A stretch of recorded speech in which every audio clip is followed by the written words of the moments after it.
Hello, hello.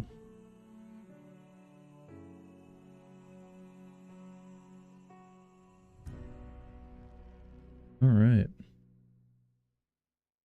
Yeah, so today we're going to be creating some pillars that you can blow the bottoms, basically blow the bottoms apart of, and they collapse over.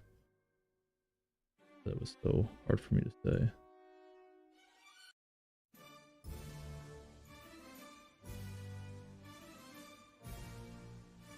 These probably aren't going to be the pillars. I have another asset that I think I'm going to use for them. Look in the library in my Epic Games account. Oh man, a little tired today. That's okay.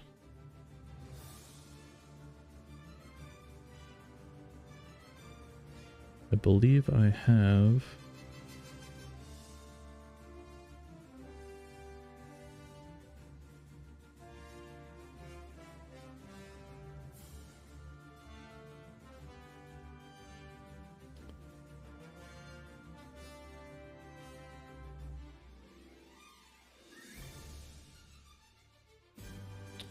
this probably doesn't have anything in it. I mean, it has a pillar, but not the one that I'm looking for.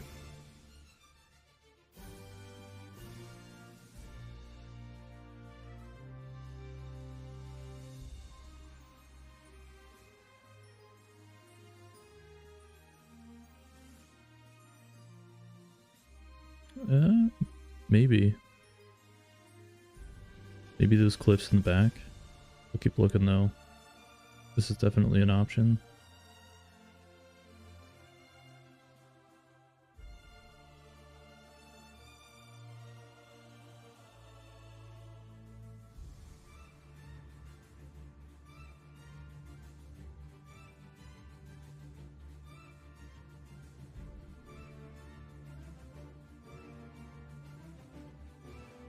So I mean, like, this does have pillars, but it's not necessarily the ones that I want. Like, this is more of like Roman, and we're going for more of a Nordic theme. Hey, how you doing? Hopefully I wasn't too late answering, like replying to that message.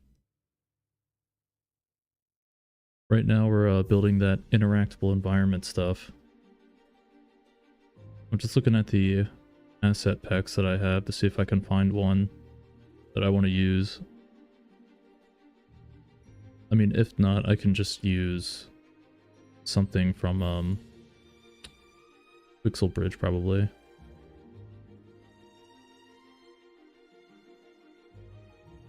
Yeah, so the way I'm going to do it is, like, I already have Destructible environment for a couple of different abilities.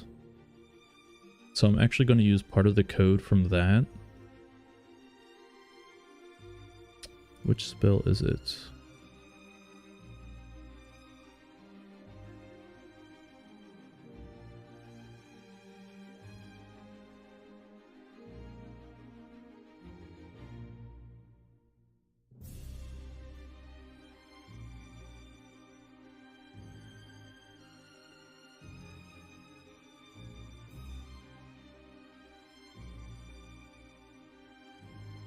I know there is a, yeah, right here, on Chaos Break event. So the way it's going to work is when the geometry is destroyed, it's going to call this delegate, and the delegate is just going to start a tick function that will just rotate the pillar. I'm still replacing old gameplay with gas abilities. Yeah. It's a bit of a transition, but I know you can get into the groove of it.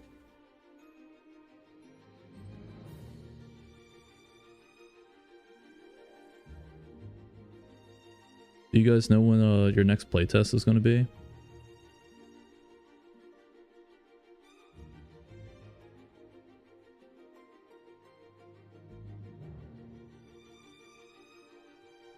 Oh, the 12th. Is it?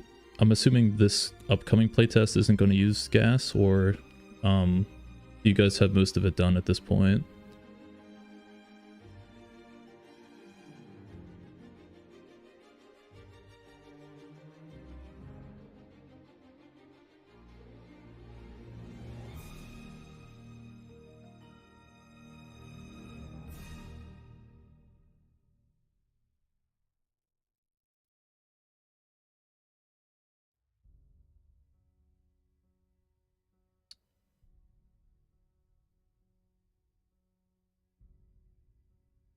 We change it to be open 24/7, but only custom games offline. 12th will be a normal public playtest with new players and official servers matchmaking.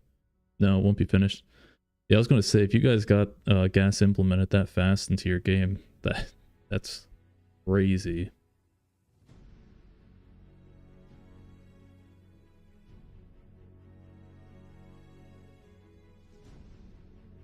Yeah, I mean, honestly, I might use this.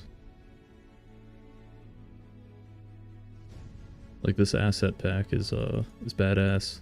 Even though this is from like 2016 or 2015, I can easily update the textures.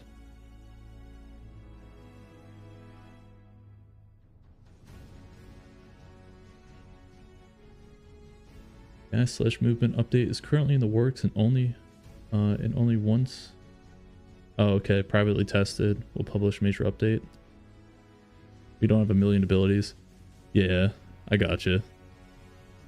I wasn't more so saying for like the amount of abilities that would be the problem. It's just making sure that everything is working and there isn't like any type of invalid prediction keys that get passed around, because that would just cause a player not to be able to do shit until either the next time that they die or next match. Only replacing abilities at the moment, not doing anything with effects attributes. Yeah.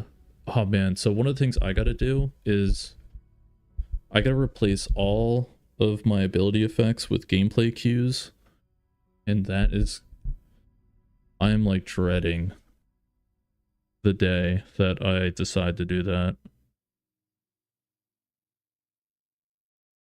I haven't really worked with gameplay cues that much. I know they're like really good. But like, I don't know, the way that I handled visuals before.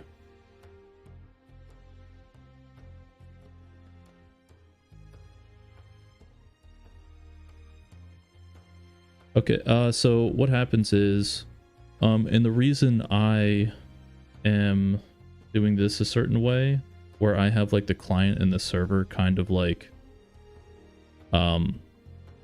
agree on an ability before it's actually like spawned in the world, is because if a client has a prediction key that doesn't get consumed because of like high latency, it will actually recreate a second prediction key on the client, I believe, and it will try and submit 2 to the server, and the server will be like, hey, you're cheating, and then it will remove the ability off of the player. It's some weird shit like that. I spent about like maybe a day or so looking into it to see why that was happening. But I was like, shit, I'll just put this on the back burner. And if it becomes like a true issue, I'll deal with it then. I don't know if you would have a problem with your game with it. It's mainly how some of my abilities function.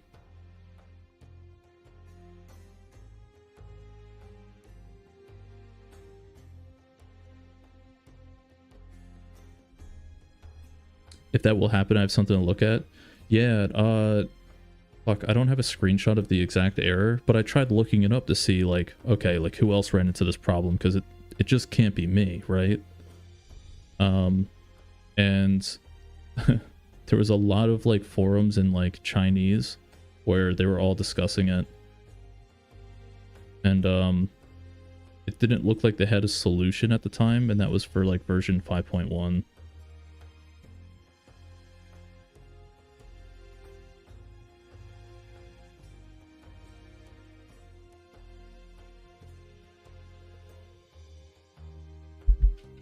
I could probably recreate the problem. I would just need to emulate like pretty high ping and then make it so the client insert, or like the client doesn't wait for the server to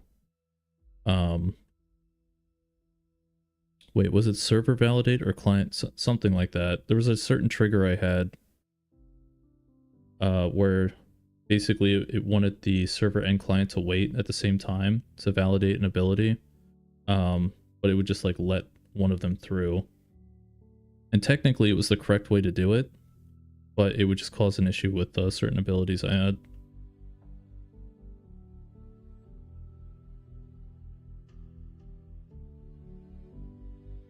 I guess the removal will be validate RPC? Yeah, pretty much. Oh, if I can reproduce it? Yeah. Let me go to my combat test area. I think...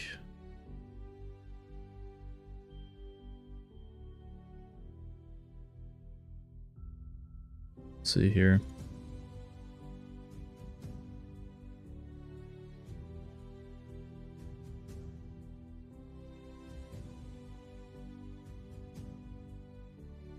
On high ping, etc. Yeah, I typically try to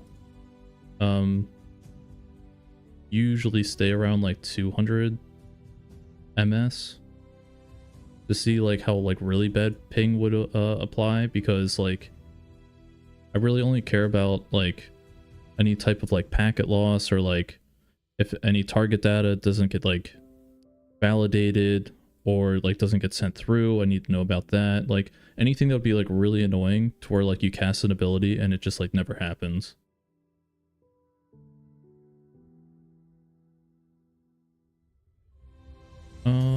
Where is that piece of code? I think it's here actually. Yeah. I think it was only...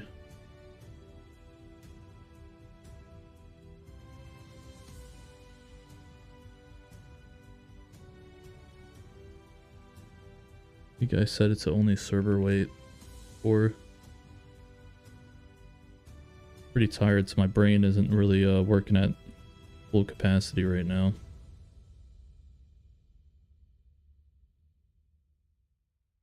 I was up so late last night just like researching like geometry collections and destructibles, trying to plan for the approach today and how I'm going to make the bridges work.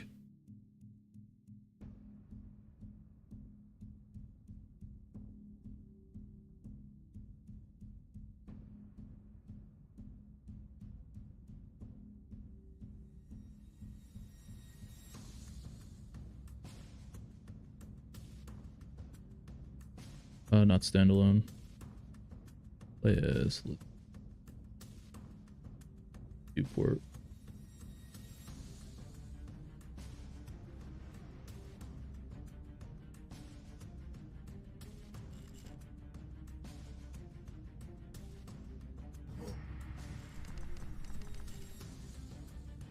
I think if I just spam this ability here,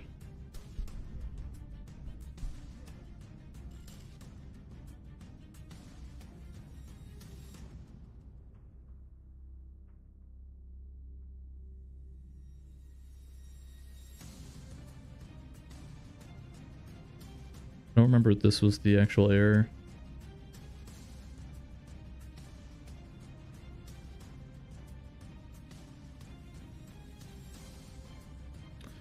Client activated, ability failed, implementation, prediction key 11 ability.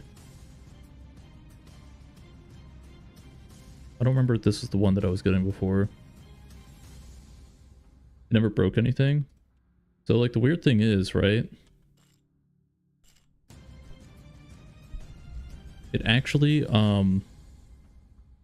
just stops me from being able to like cast that ability again.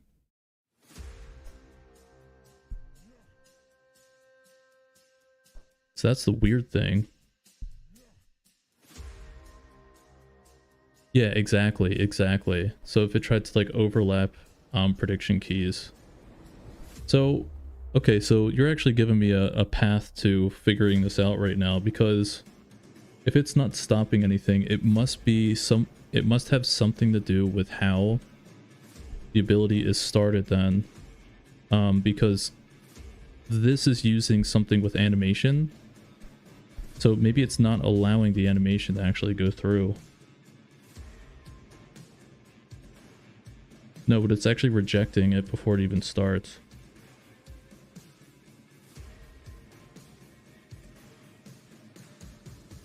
Oh, if it still has the activation tag? Yeah, true, true, true. Shit.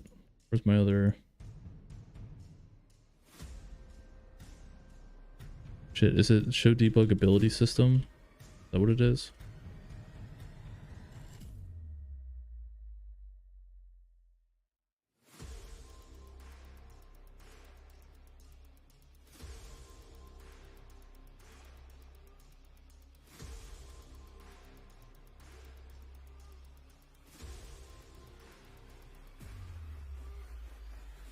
Yeah, so the ability never ended. That's what I was thinking too. And I was like, huh.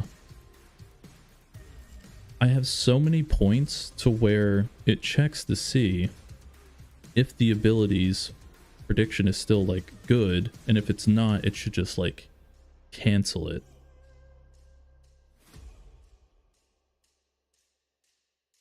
So where it's getting hung up, in my opinion, is during the animation cycle. Like if you try to overlap the animations.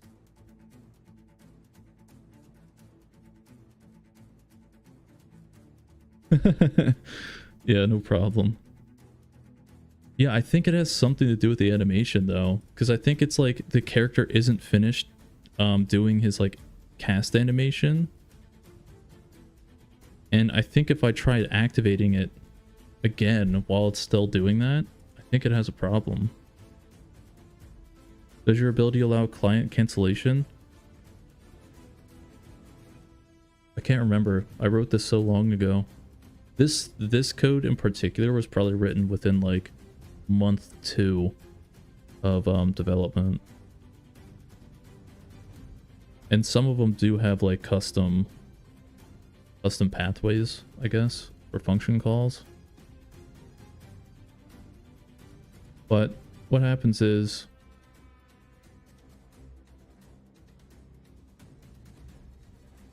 in my melee, the melee timing and ability time is completely independent from the anim montage. I'm kind of trying to get away from animation-based gameplay stuff. Yeah, I'm thinking that too, to be honest with you. So it's really convenient to have it, but then you get into situations like this where it's like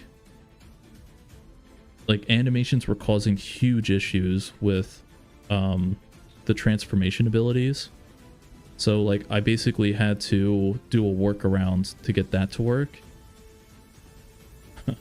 Because the only other like option for like switching out a skeletal mesh during a transformation was to still maintain the old skeletal mesh, set it to be hidden, and then have the new one like not be hidden.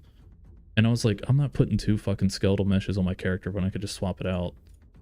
So I had to create like a very small like delay after the animation task.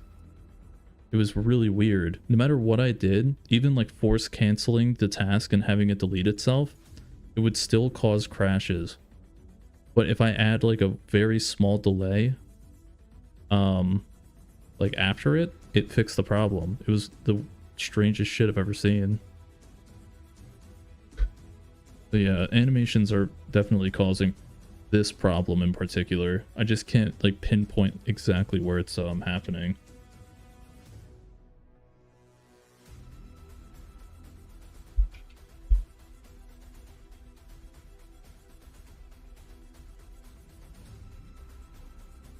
But this is something where I would have to go into probably like hours of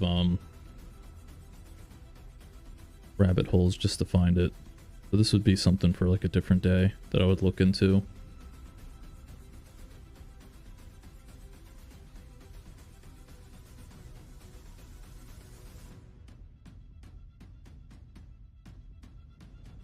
That's exactly, yeah. So that's the thing that I was actually going to do sometime in the near future, is not have it be animation based, but what I was going to do was I was going to look at where the event tag is in the animation, grab the frame that it's at, and essentially get the time of that frame, and take that information and subtract it off of like when the player casted it to just get the exact timing that this should happen and it should be validated by.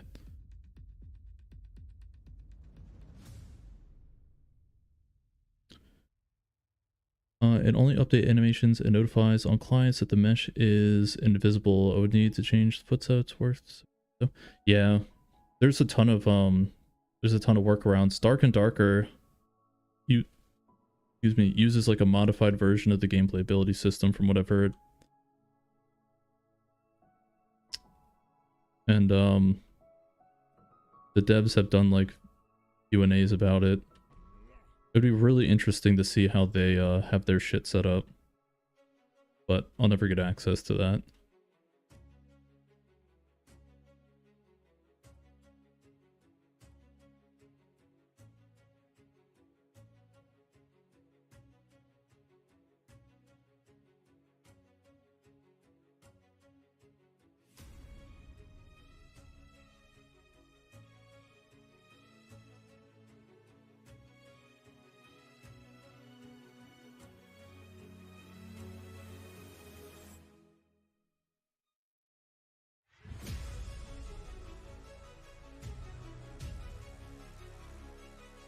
Animations and character movement pretty much kills client performance in a full lobby. Yeah, I know. Dude, tell me about it.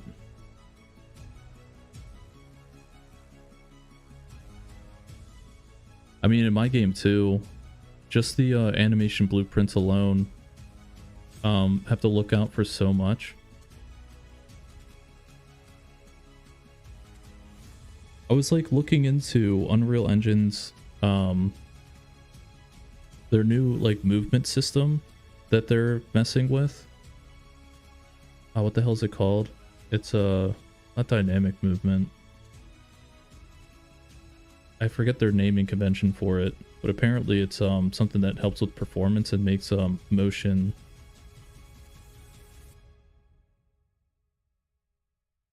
mover. Is it actually called mover? It's like motion matching or something like that. I really can't remember it. But yeah, it's apparently something that helps with smoothing out like motions of like transitioning from like running in one direction to like the other, and then stopping and starting movement, all that shit. It improves your animations. Is it called motion warping? Might be.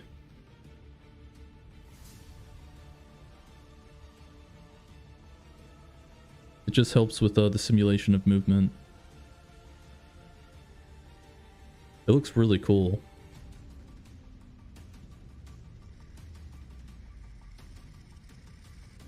Now, how low resolution are these environment pieces?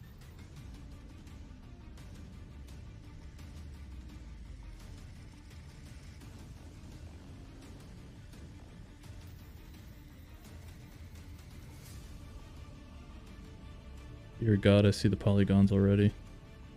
Okay, so from a distance though, no one would know. Either way, I'm fine with the current character movement component. We just need to optimize performance or for simulated proxies. Oh yeah. How many people are you running in a lobby for your game? Is it like 64 or something?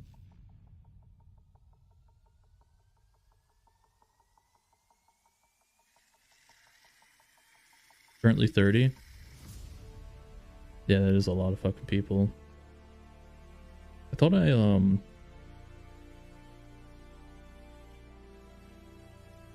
I think I watched a GDC where someone used kind of like an LOD thing for animations for movement. And I can't remember how he implemented it, but it basically made it so like when animations are like super far away, like they kind of look like shit, but you can like still make out from the naked eye what it's doing.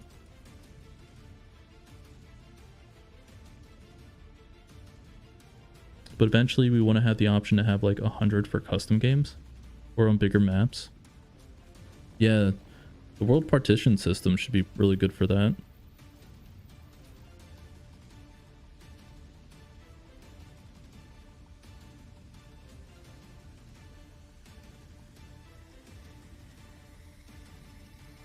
Yeah, we started doing something similar. Yeah, there was also I think like animation blueprints also didn't tick every single like tick, so to speak. For players that were like X distance away. And apparently that saved on performance as well. 100 players who've been bottlenecked by server/network performance at the moment.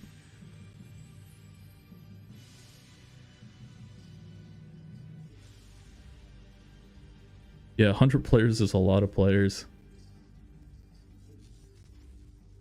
I can't even think of like a can't think of a solution off the top of my head. And I'm not like trying to provide a solution. Like me, I'm just trying to think of one if I was in that situation, how I would even approach that. Overwhelming. Yeah, there's a way for the character movement component, how it handles simulated proxies. Yeah, tick delay. Yeah, I think I added something on begin play for my characters for simulated proxies to help with that. Or wait, was it possessed by?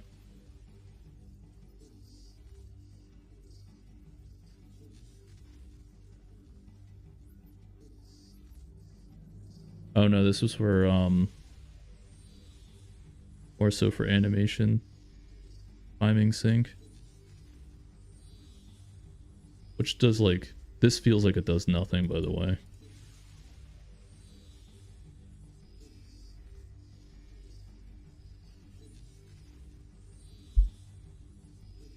But someone recommended it to me.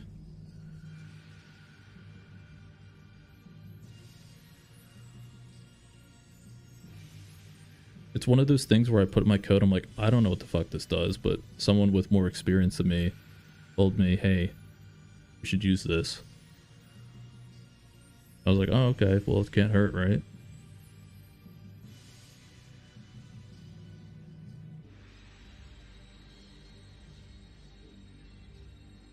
I have a pretty straightforward plan.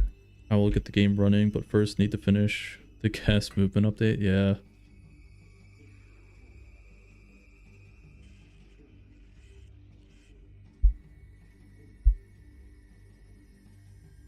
Mesh 1P equals first person mesh. Yeah, so this game is a true first person, so the camera's actually connected to their head.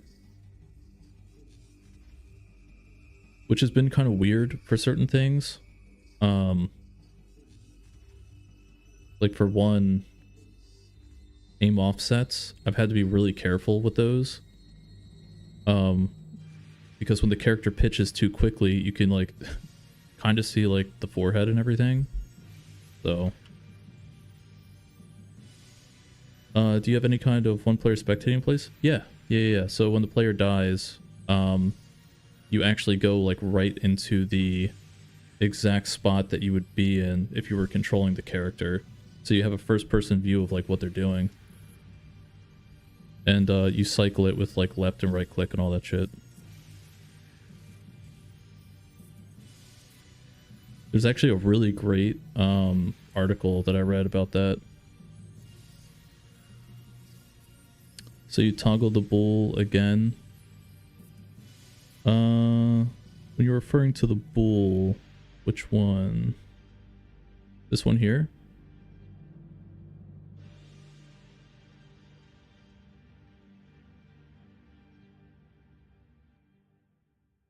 Yeah, I'm gonna be honest with you. I was just told to copy and paste this here by someone in one of the Unreal Engine Discords back 4 months ago, probably. And I totally forgot this existed till I looked at this code.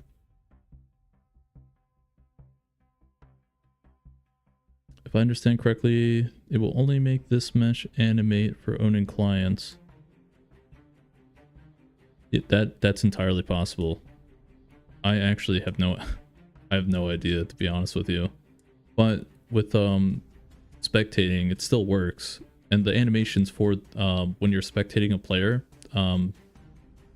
their animations still work too.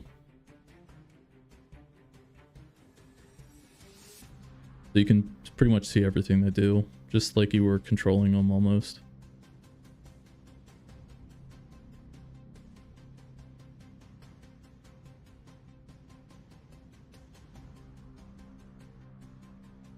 Eventually, I want to completely disable unattached, disable ticking for autonomous only components, camera, target arm, FP, and auto target again when spectating. Yeah. See, that's like the, when I get into like polishing and I'm really going into like profiling, that's what I'm going to start doing, like all that kind of shit. With my game right now, I still currently have like a pretty good like leeway for like MS available in my frames. So I'm not at that point yet, but I probably will be at that point sometime soon. How many players will you have max per lobby? I'm thinking 16. I don't think anything more than 16 is going to be a healthy number with the amount of like spells and abilities. It would just feel a bit too congested. NPCs, yeah. So I do have AI currently. I just made like, you know, like a custom movement component for the AI. So I don't use the character movement component because that's like super overkill for AI. So I have that set up for my, the AI I created, but right now, I only have it, I only have them using like 1 or 2 spells, and their targeting system is pretty like aimbot-ish.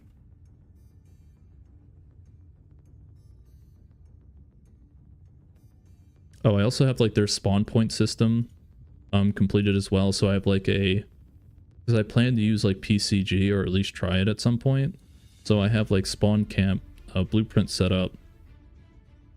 And they work kind of like in League of Legends, where when all the AI die that are assigned to the spawn camp, it will start the respawn timer at that point. It won't do it till all of them die.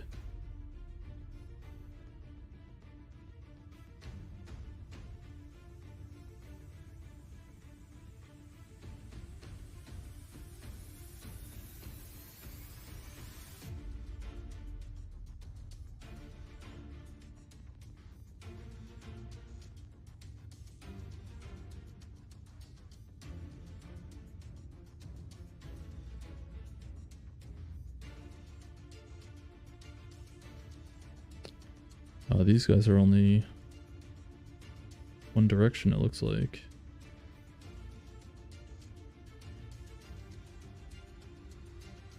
I guess you're going to go for dedicated servers? Yeah, I'm going to try to. I'm going to be transitioning from listen server to dedicated server. Once I have this next map complete and I have the combat system pretty much done, it's also a lot easier, in my opinion, to code for dedicated servers. But actually, I haven't tried coding for dedicated servers for gas, so it might be more difficult.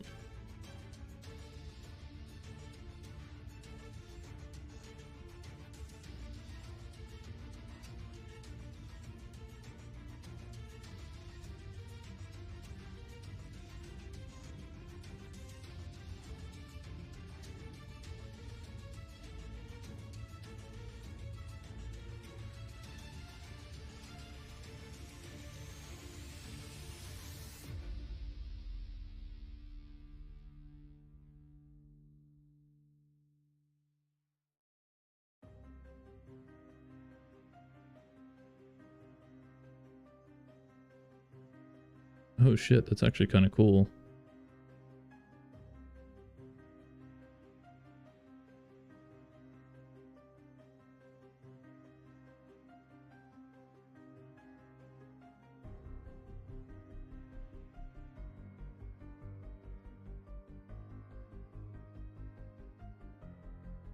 Just a little panner with the texture.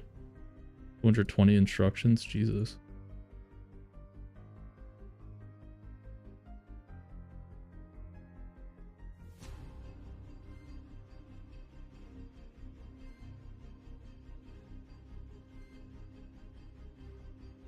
And so do I want pillars, or do I just want to have destructible, like crystals or rocks? I guess it doesn't really matter too much, because I could change it out.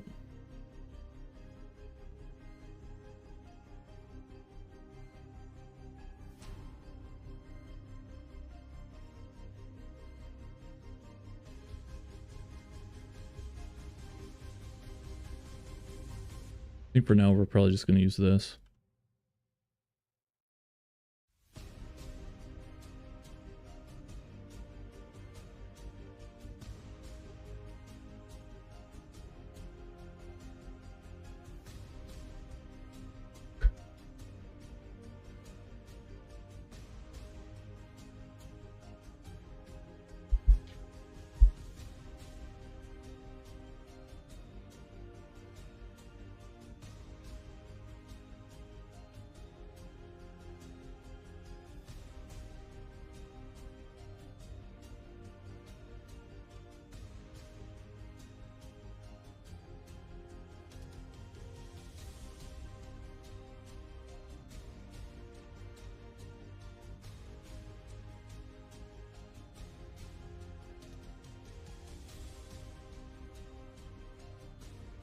Oh, so that doesn't actually have a backside to it either.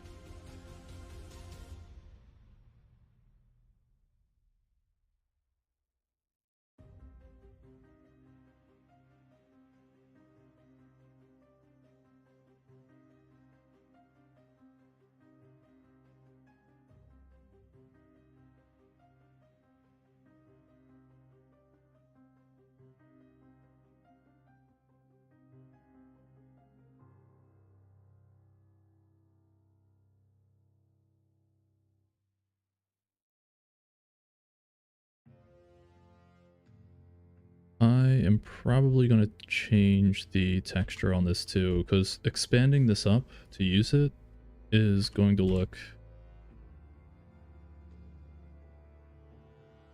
pretty bad.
Yeah, the texture is pretty bad.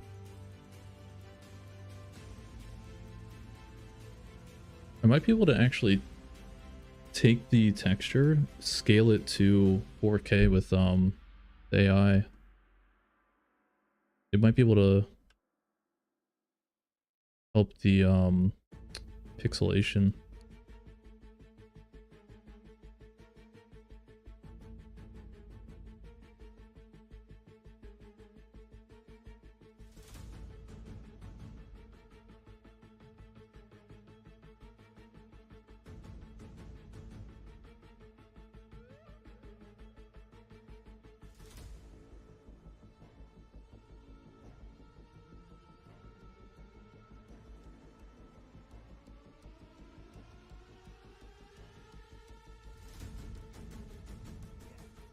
Wonder if it has collision. Yeah, it does. Okay.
Hmm.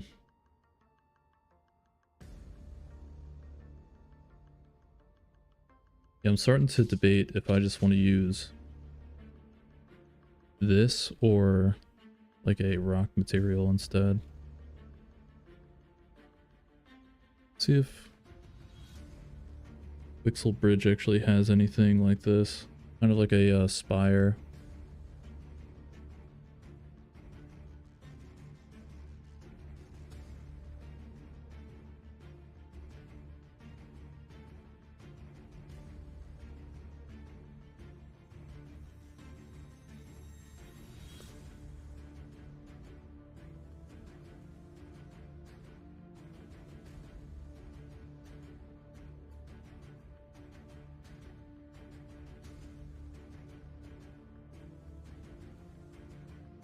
I clicked on the wrong thing. I was like, where the hell is my, where the hell are the rocks at?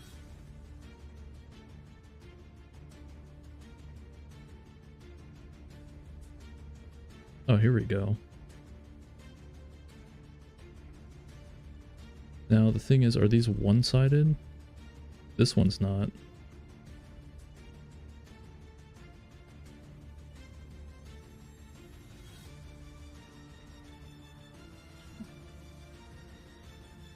I also realized that nanite is a an 8K texture.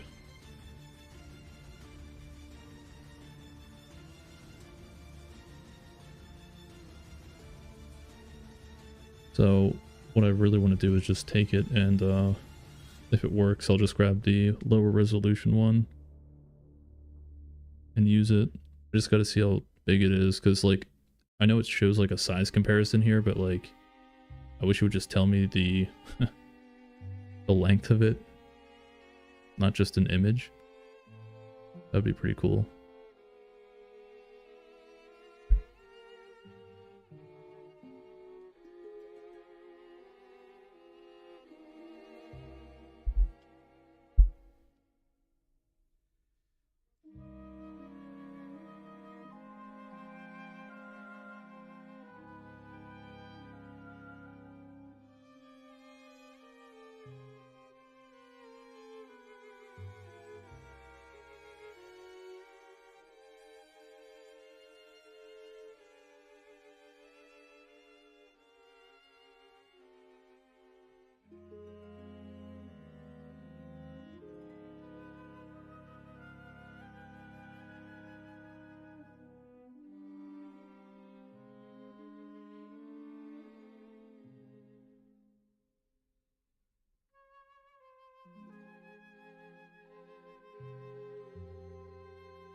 Alright, just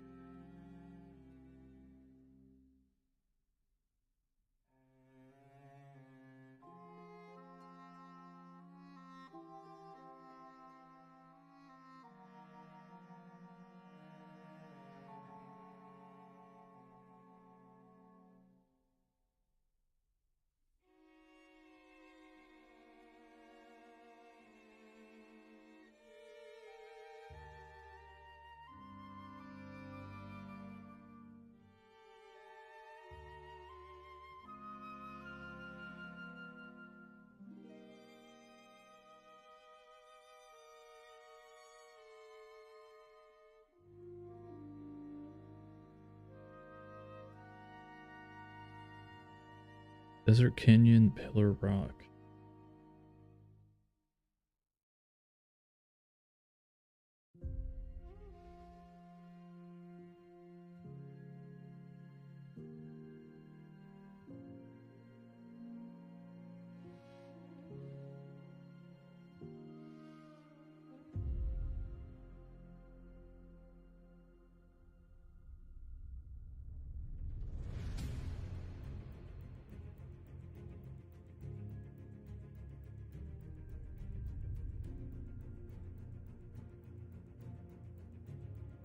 Oh, I thought this was a an asset that was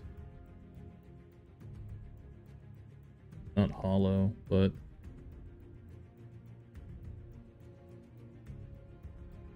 does not appear to be. Thing I can use.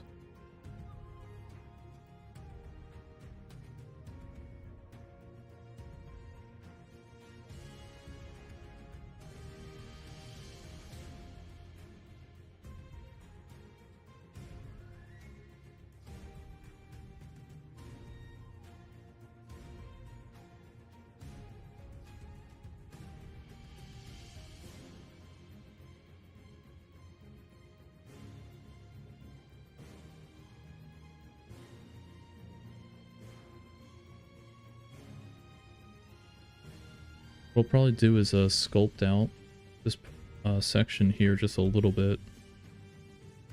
We just want this guy to fall. That.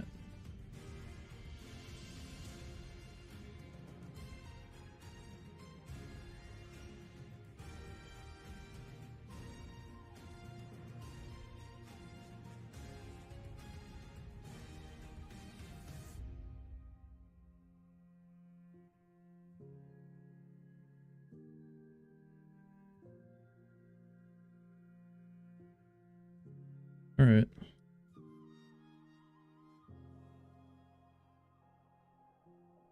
Actually code this in.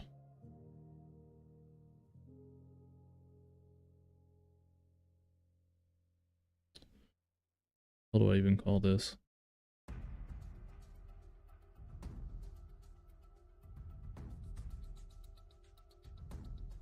don't want to call it Destructible Bridge.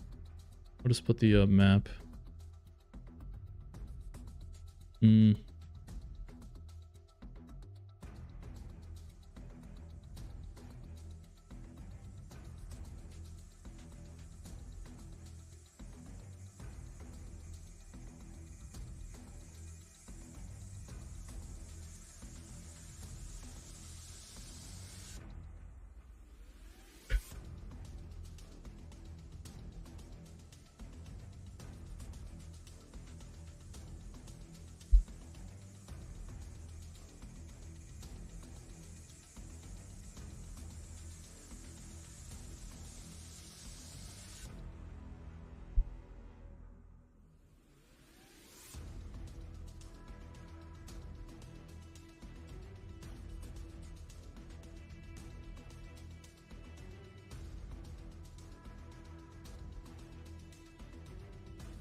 We actually will need tech on this.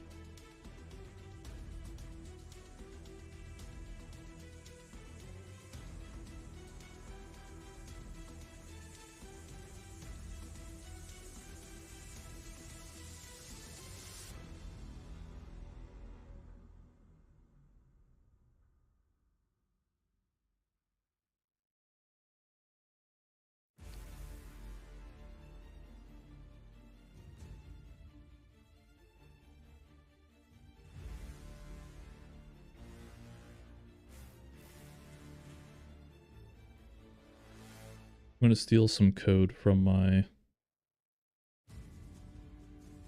other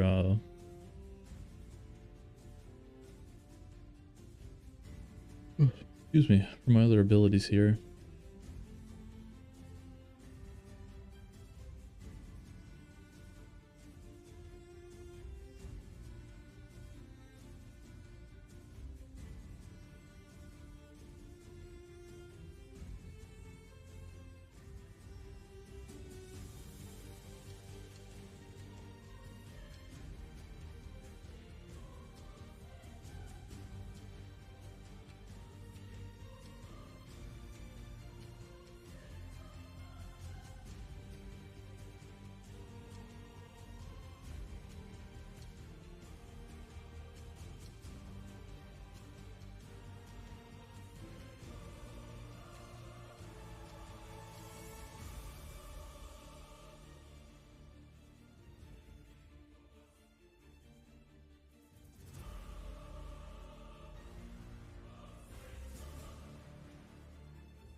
There's actually going to be two things happening here.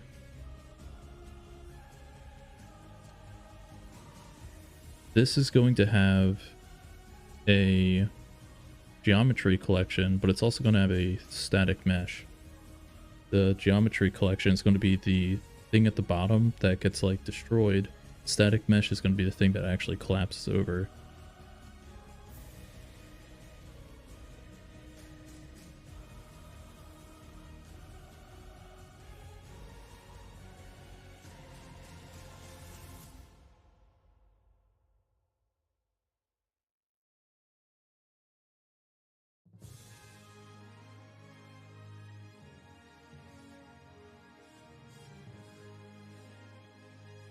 What I also want to do is create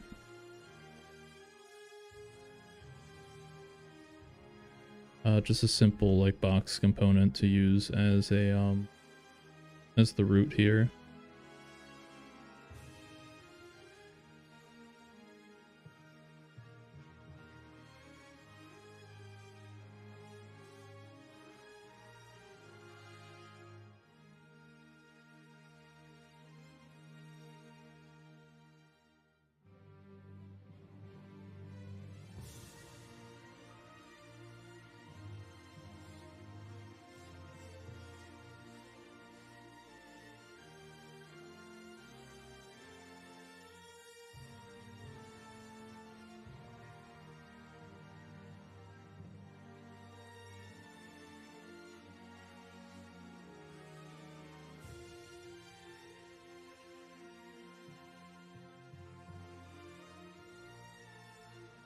I think I need to include anything else here.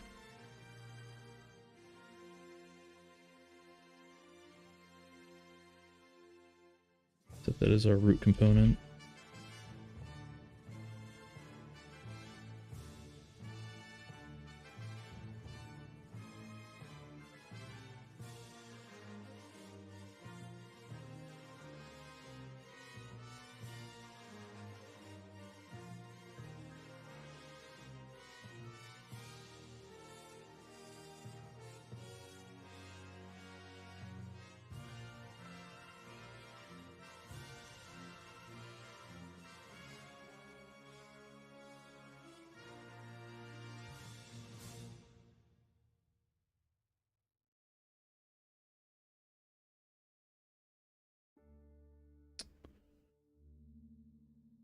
Think no, okay, there wasn't really anything too special we did with this. Oh no, there was dynamic state. Yeah, I just remember geometry collection was just something that was a bit different to create.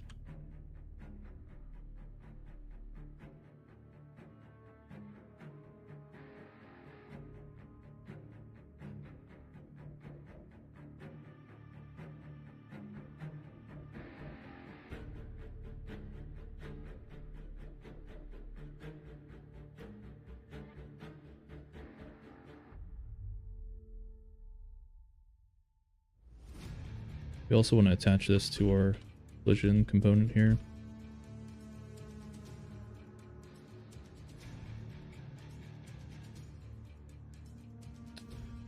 So we're setting this to be hidden, only on our spell, but this is for like a completely, god damn, sorry, I'm just a bit tired. This is for like basically a reason that I'm not really gonna like tell right now, because it kind of gets into the like specifics of how the like earthbending spells work, and that's like a whole video in and of itself to go over all that stuff. So we're just not going to use it for the bridge part here though. Okay, we got all that. Start collapse. So for the bridge falling, this is actually going to be pretty straightforward.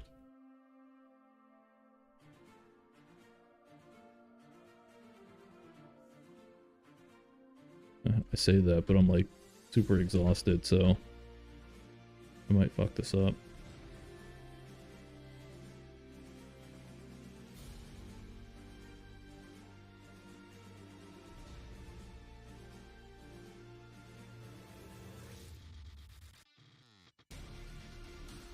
We're just going to create a pretty basic timer and everything for the bridge to actually move. And when it completes movement, just going to trigger a bull called the bridge move.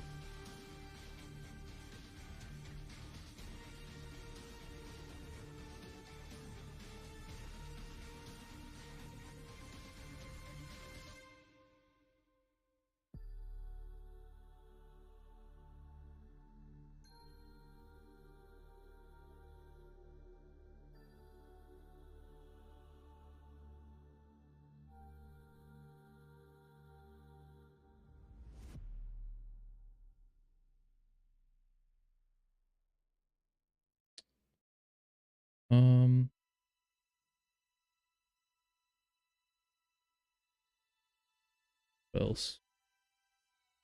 Oh yeah, need a float. Actually, so this is like we obviously just don't want it to like have this thing break and then it just instantly drops into place. Like it has to interpolate over time. So just thinking about how I want this to work, because it's going to be kind of like a reverse interpolation where like a bridge collapsing is very slow at the beginning and then fast at the end. Hey, how are you doing? So this will be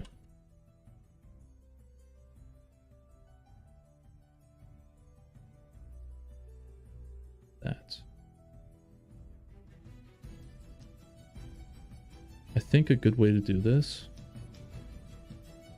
is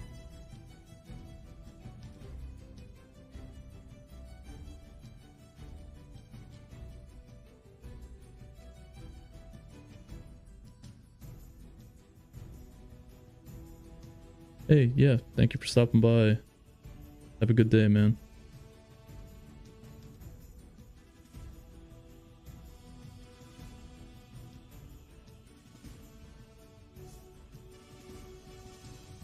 All right, do this. So,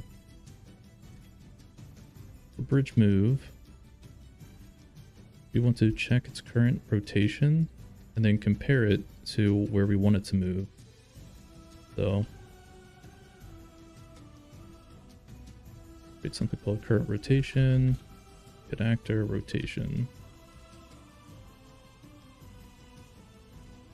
Then we are going to compare. Was it equals? Yes. Okay.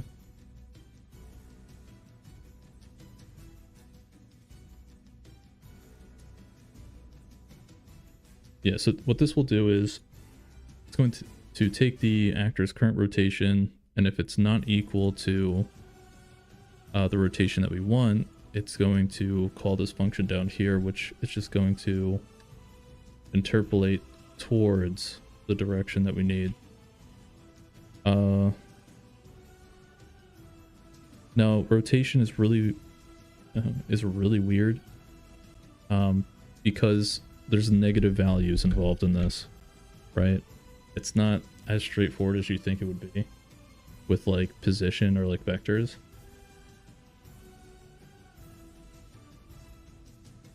So we have to take that into account. There was a way that I handled this before in the class trees that we created. Sorry, I'm just looking for that class. Is it this one?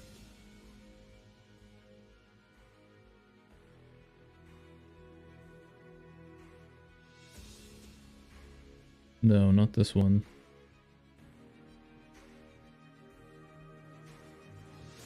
Shit, I've made so many. I've made so many headers for the class tree system.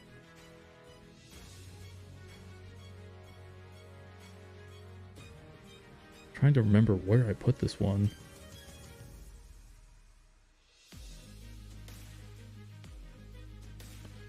Because this actually has what we need. Maybe I'll put it in the player controller. Yeah, I think I did.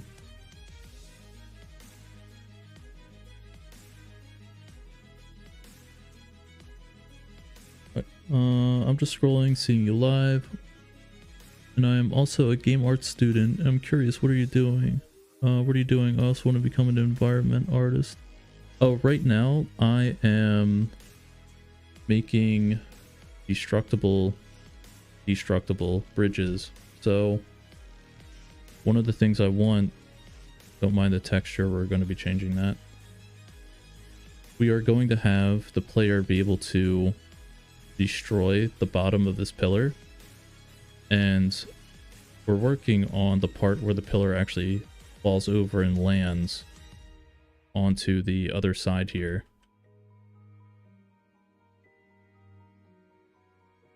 So I'm just working on the actual code part of it with the speed of the pillar, because we want a very slow start and then we want it to ramp up until it slams into the ground and then cause a camera shake.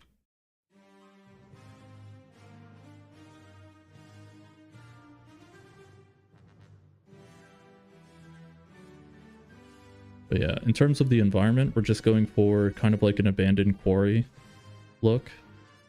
So we want like,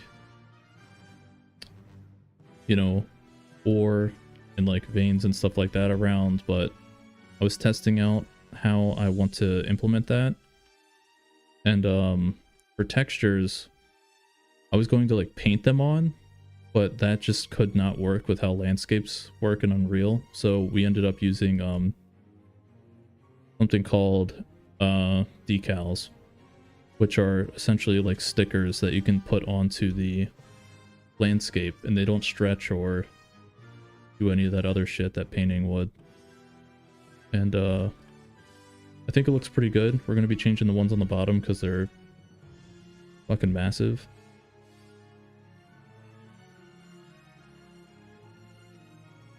But yeah.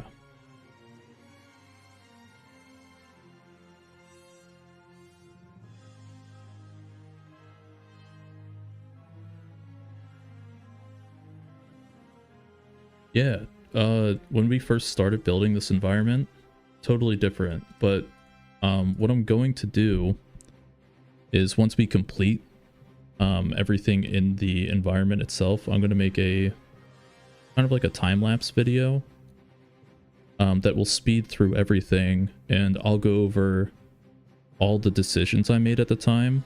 I'll also go over all the materials that I used and how I constructed the textures for painting. Just to give you an idea of the thought process behind everything. You can also see kind of outside the realm how we're setting this up too. But we only care about the player's perspective from this point below, because they're never going to go higher than like maybe here.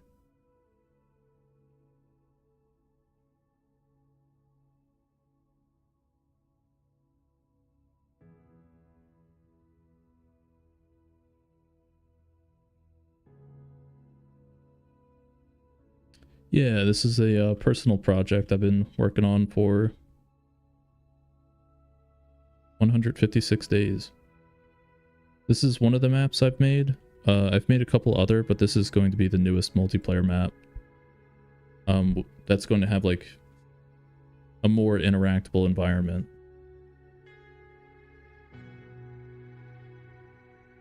Right after we create the bridges, I'm going to be showing you, or showing anybody who's watching, how to create audio for maps using audio volumes. So we're going to have different layers of audio volumes that will provide reverb to all the sound effects that are used in certain areas. So for example, when abilities are being used on this top level here, we're going to have an audio volume with a high amount of reverb and a longer delay. So when you're in like an open space in like a canyon like this, the sound traveling and bouncing off the walls will take a lot longer. When we move down to these lower levels, like here for instance, the wall is a lot closer, so you can actually use audio volumes to manipulate how sounds work. So you actually build like a whole new level of immersion in your game just through sound.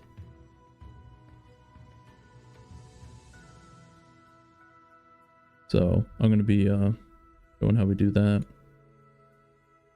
right after the bridge. Yeah, so this is the one thing you have to look at when using F rotators, because they do go from like 0 to 180 to 0 to negative 180. What I had to do for this specific instance was make sure that we're clamping the axis here, and then we interpolate and then normalize that interpolation back to the rotation that actors use. It's a really like crazy way to do this, but like it's something you have to do.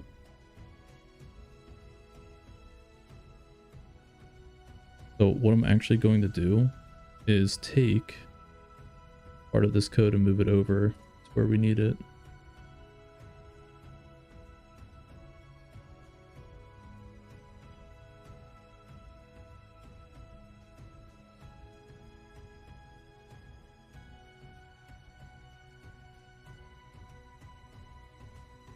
Goddamn insert key.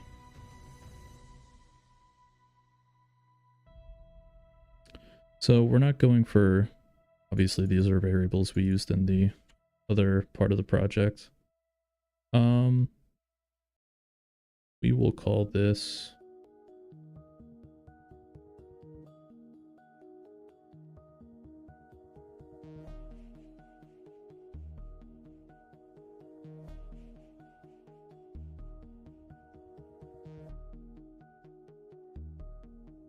the current bridge pitch. Let me just make sure that we are only moving the pitch here. Yeah.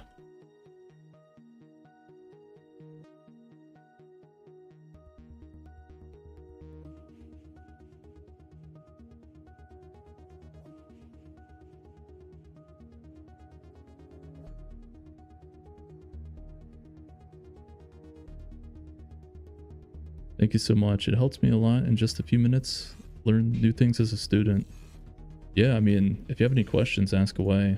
It took me a really long time to learn a lot of this shit.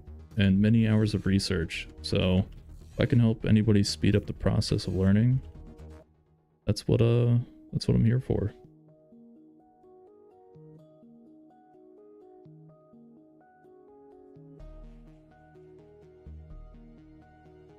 Now what we're also going to do, remember how I said we wanted to start off slow and then ramp up speed? What we can do is take this movement rate and we'll actually add on to this over time.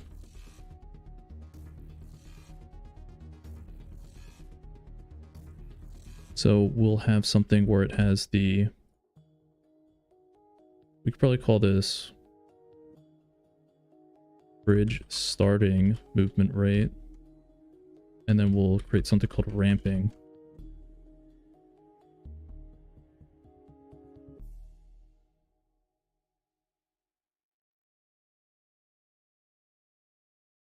Can you follow me on Instagram? I don't even have an Instagram, to be honest with you. Try to stay away from all the social media shit.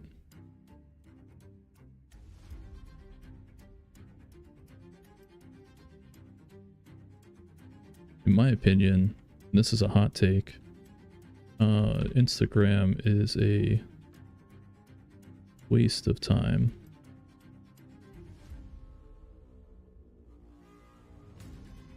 It's kind of one of those things that like people use as like an escape, I guess.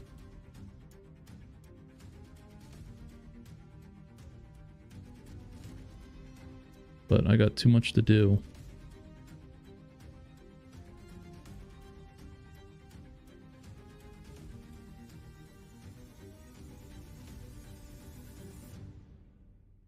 So now we want to change the pitch.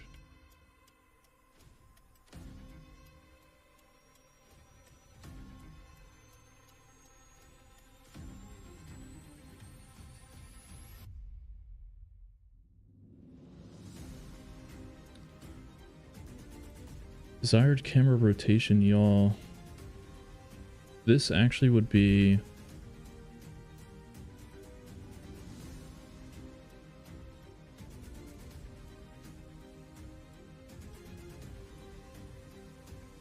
this F rotator that we made,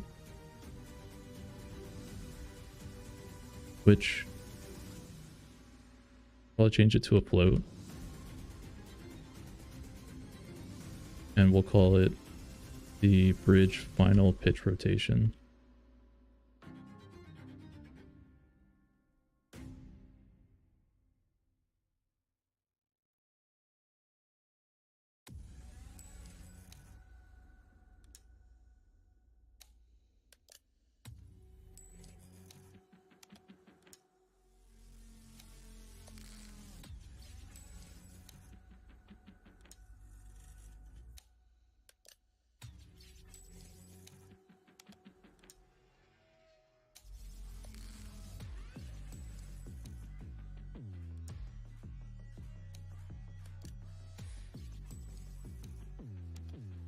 Oh, that's weird.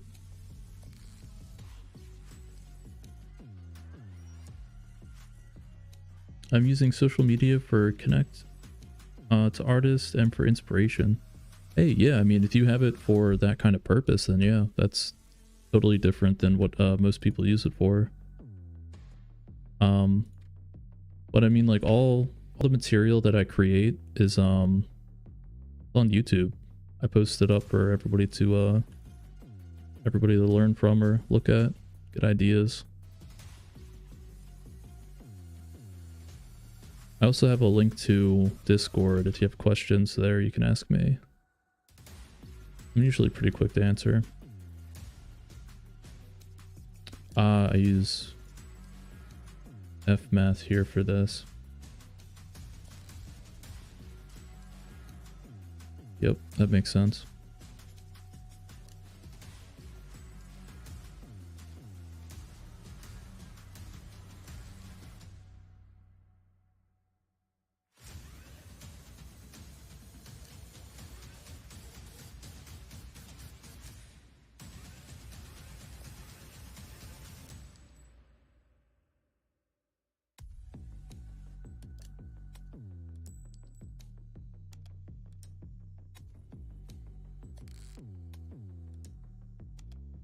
Tolerance, honestly, we can just leave alone for now because we really don't know what that's going to look like at this current moment.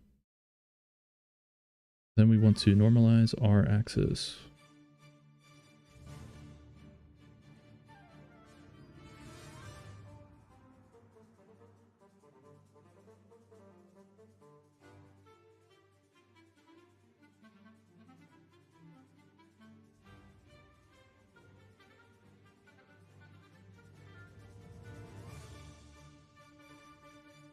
And then when this is nearly equal, right, it will trigger this else statement, which we would just call this function here, which will stop everything.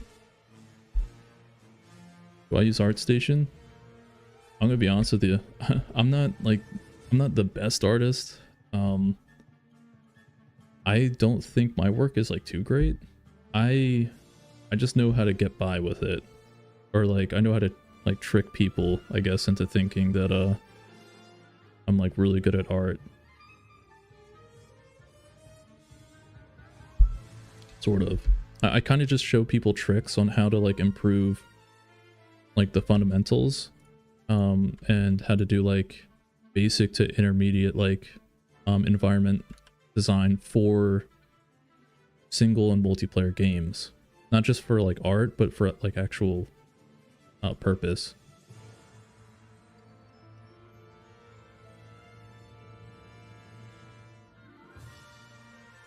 If that makes sense.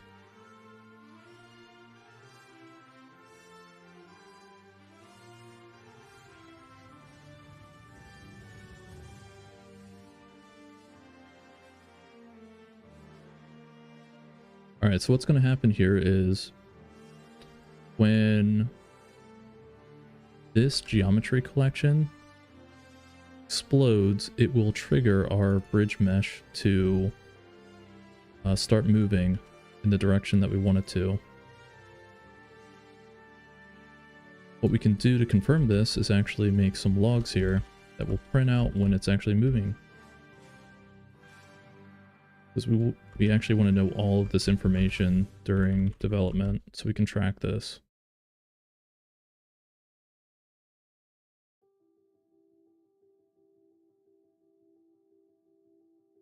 Got it, buddy?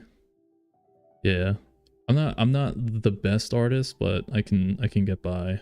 I can show you like neat tricks and stuff, but I'm not like Picasso or anything.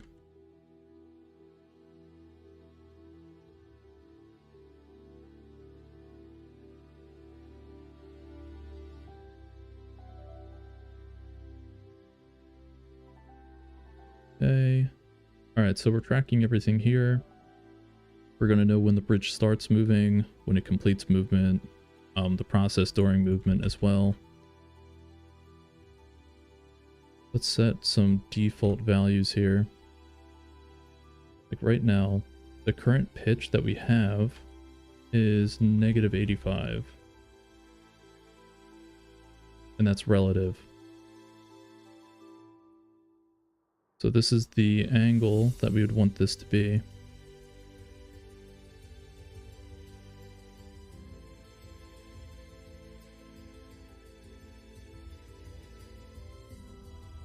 I'm also going to put edit anywhere on these guys. And let's actually give them a category as well. We'll just put this into rotation.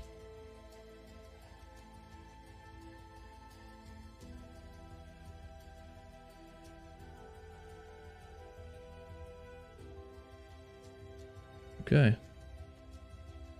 That looks pretty good.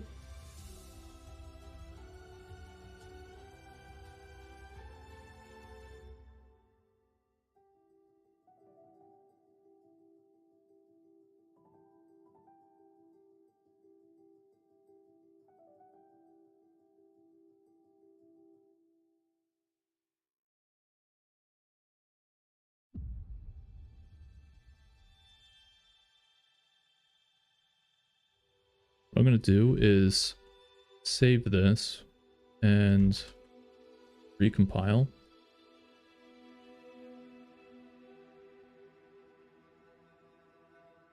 And then we're going to create the actual bridge and we'll test out the destruction to see if it works. Let's see here. Oh, I didn't forward declare my box component.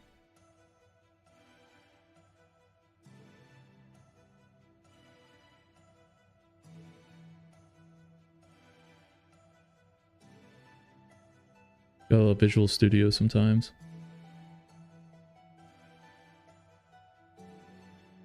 You're more into development, which also helps me later. Yeah, I do development, design, pretty much anything. I am a indie game developer, so you kind of have to do everything. But more recently, I've been getting into doing particle effects. So I have been doing a lot of training with materials and Niagara in Unreal. And there's a couple courses that I've been kind of hammering away at for the past week. It has dramatically improved my landscaping, for sure.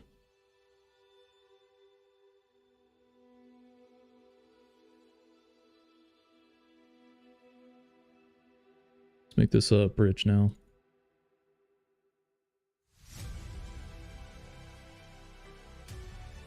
So this was Ice Canyon Bridge. Yeah.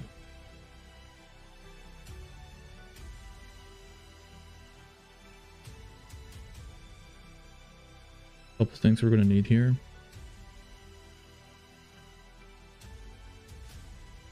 We are going to need that static mesh that we were using. I think it was this one. Excuse me.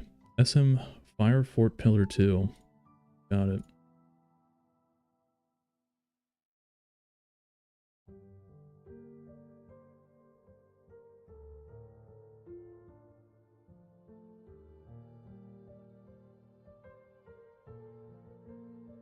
All right. Sure, that's all center. There was a certain scale that we were using with it as well, and I think it was 6, 6, and 11. The texture we're going to change, so I'm not really too concerned about that. What we're going to do is we're going to take this mesh and actually modify it. So we're going to cut an area out of this specifically to use with our geometry collection. And what it's going to do is you're going to see the static mesh itself have like a blown out like chunk from the bottom. And you'll see like the, you know, particles and like the scattering debris of the destructible area of this, but the rest of it is going to pivot and tilt over, be used as a bridge. Me and my friend are also working on 3D music videos as a side hustle. I mean, the music industry is pretty lucrative, so it's pretty nice.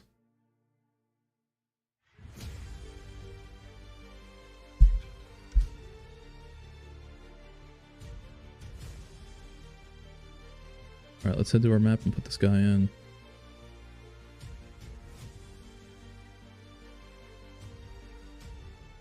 What we can also do is put a delay on when the bridge starts to pivot, and we'll make some variables to actually adjust that part of it.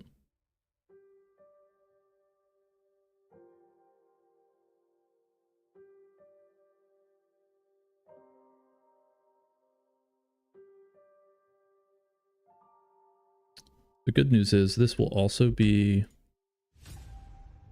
something that is replicated on multiplayer because we put this inside a actor class.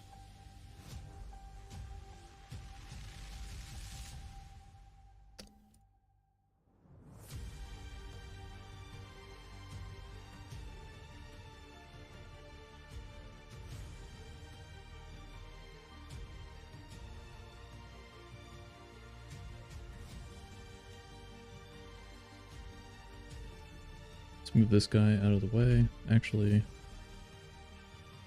I'm gonna grab his location. We're gonna use that. We can set this up where we want it.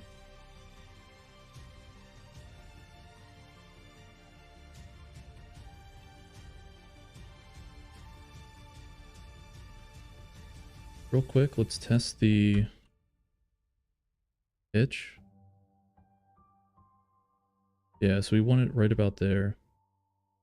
Later on, what I might do is I might make the top of this destructible as well. So on the impact of this actually hitting, the top of this will crumble. Unreal helps lots of industries. Yeah, it's I mean, with how Unity has handled the whole situation with, you know, money recently. I won't get too deep into that. Unreal Engine has grabbed a larger chunk of the marketplace, so to speak. There's definitely a lot more developers on Unreal Engine now than there were a couple years ago.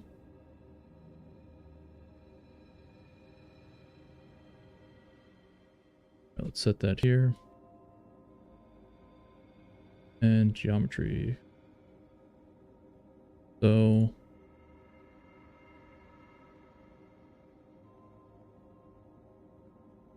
mesh. What we're gonna do is drag one of these guys out,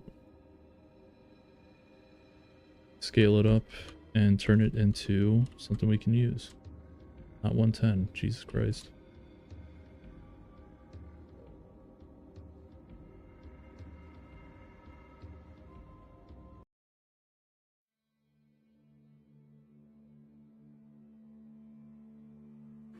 So if I remember correctly, the way you do this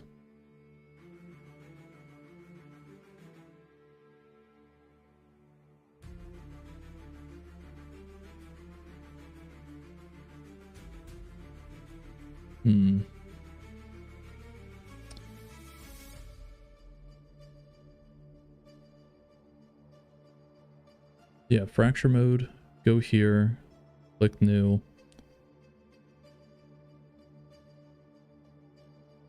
And we want to split this right at the bottom.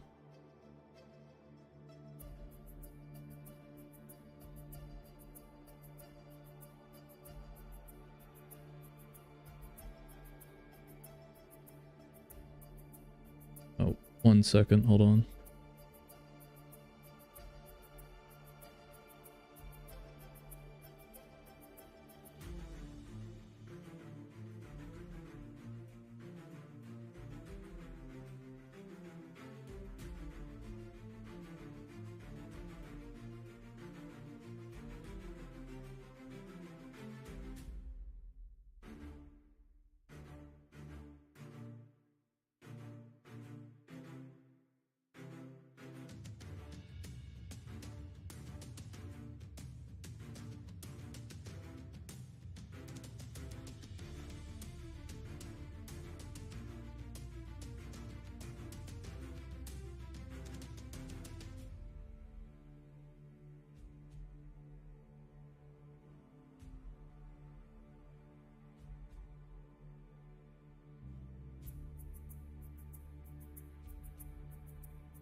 Alright.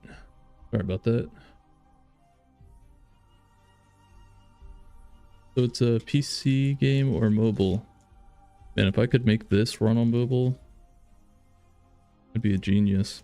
But it's a PC game. Said I filled my water. Also grab something to eat.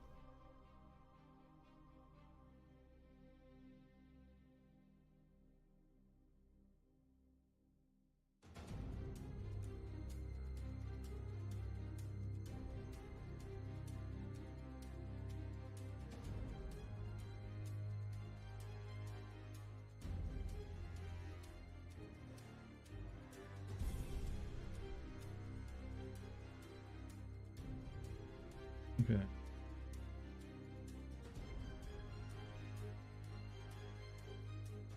I actually think we want to fracture this differently.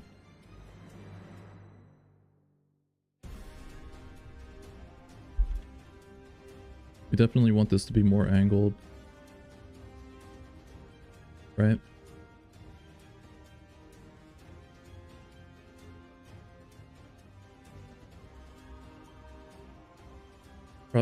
Probably like a 45 or so.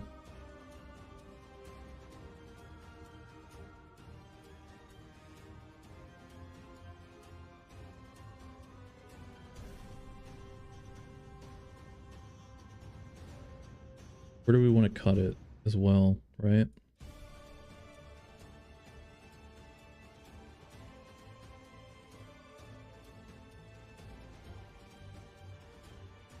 So it's going to be here. So we would want to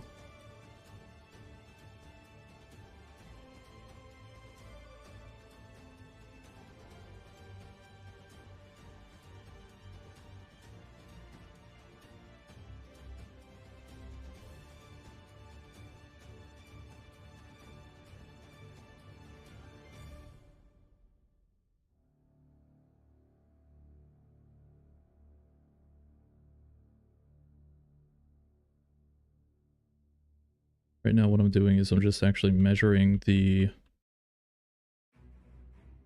distance pre-fall versus when it's actually fallen over here. What I might want to do is move this in just a little bit more. Or I may have to sculpt some of this land out.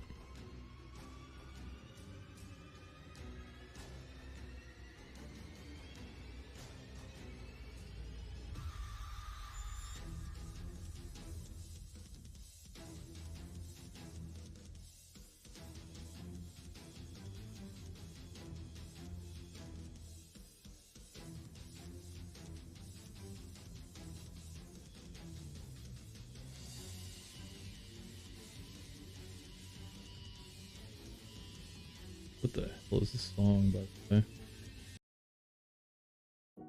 It was crazy.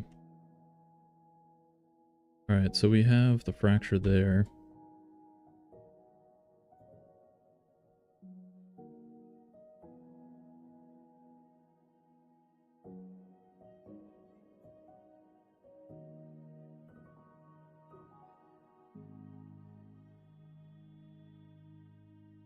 Probably want more of like a cluster like this. Not throughout the whole thing, obviously, only for the bottom.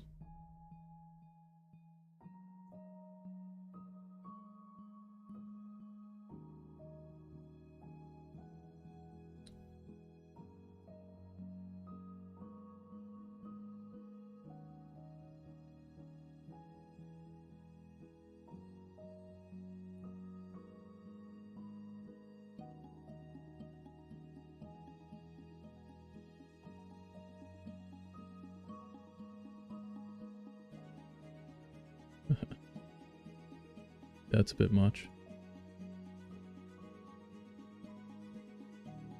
We also don't want this to actually be blown off.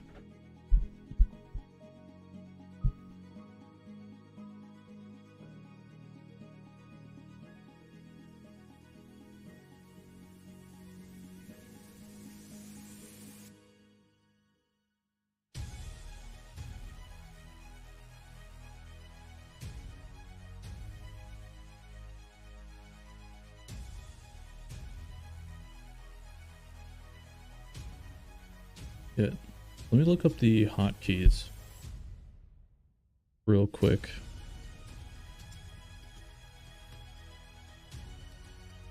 It's been a minute since I actually used this.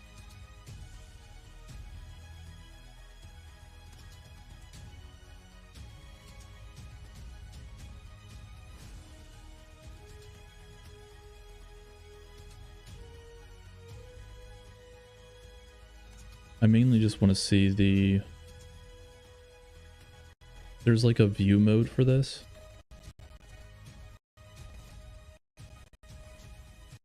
I just want to toggle that back on.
Thank you for stopping by. Have a good rest.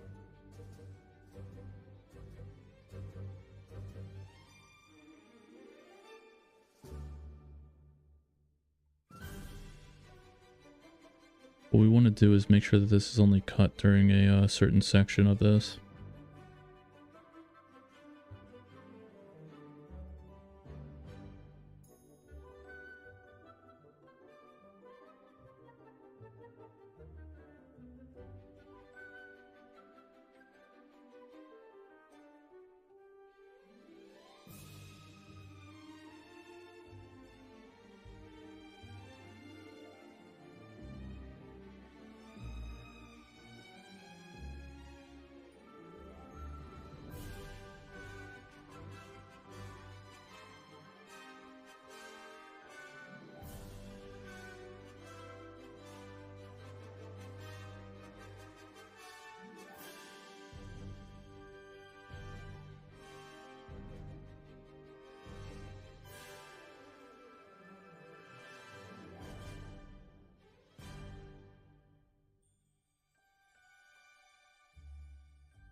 Looks about right.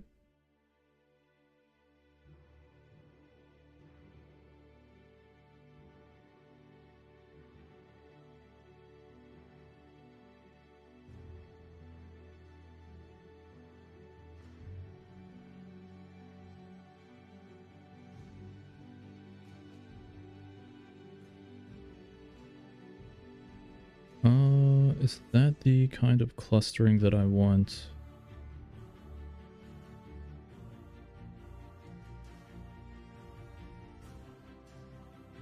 I mean, worst case scenario, we just refracture again.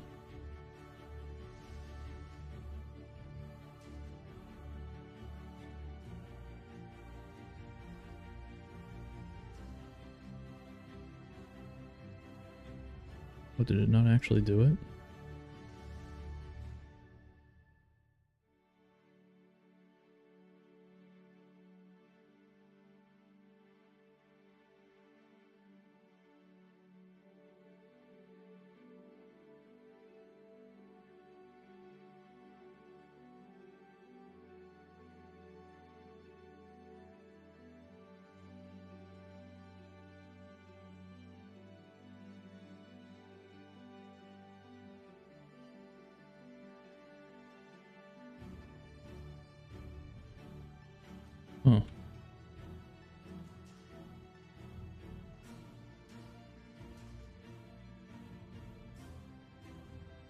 Oh no, there we go. Okay, we're good.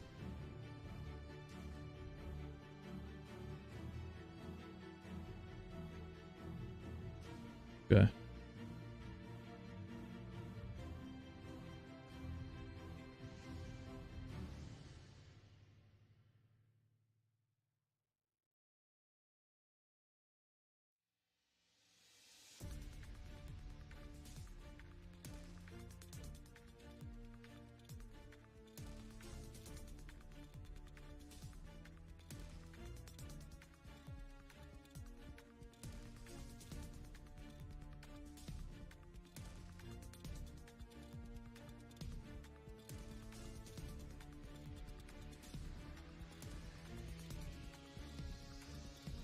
So what we want to do is set the different levels of this to have different types of states.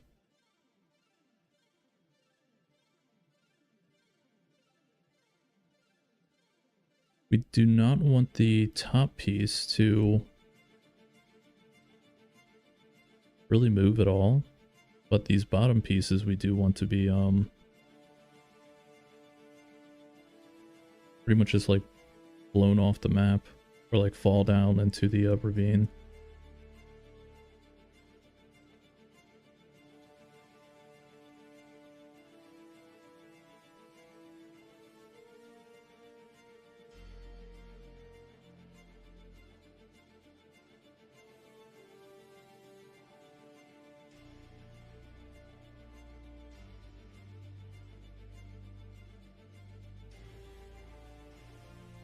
I may actually handle state within the code. I'm kind of looking at this and like planning how I'm going to do this. And I think that might be the best way to do it.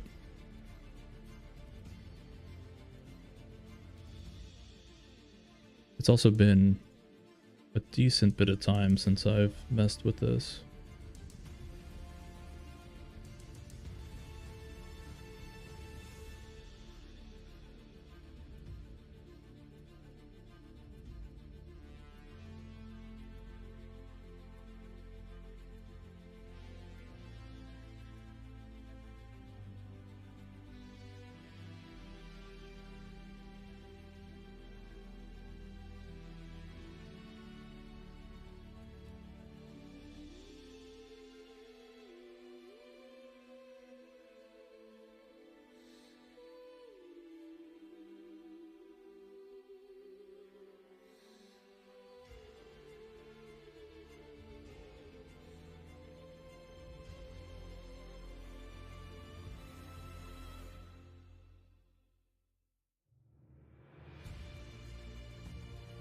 Real quick, I'm actually going to go into my abilities here and look at the like earthbending abilities.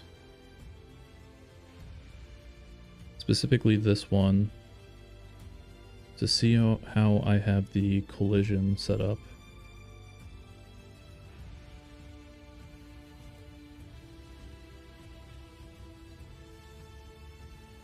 Okay, so I do have it to set ignore on the world static initially.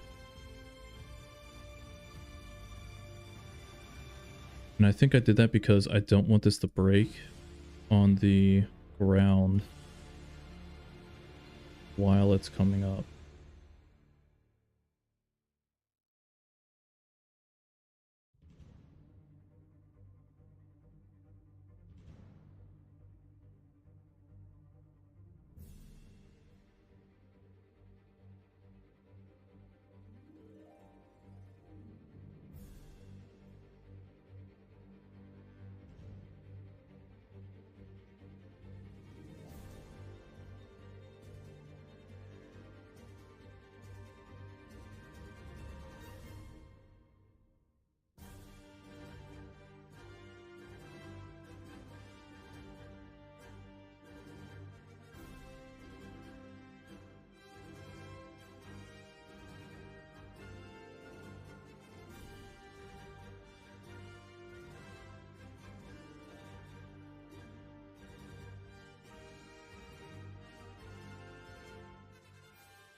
Yeah, pretty much what I'm doing here is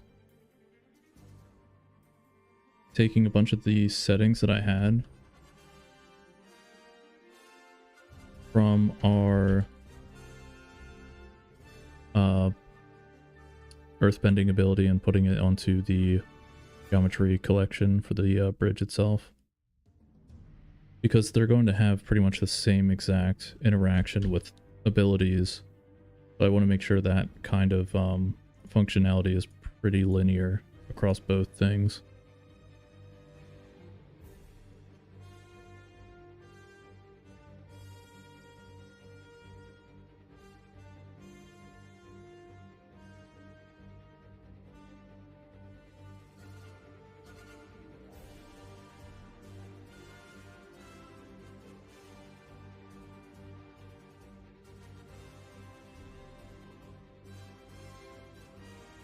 Okay.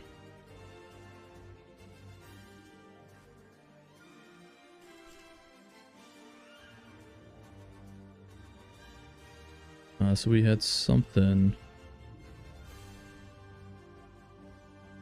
break immediately here.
Yeah, that's what it was.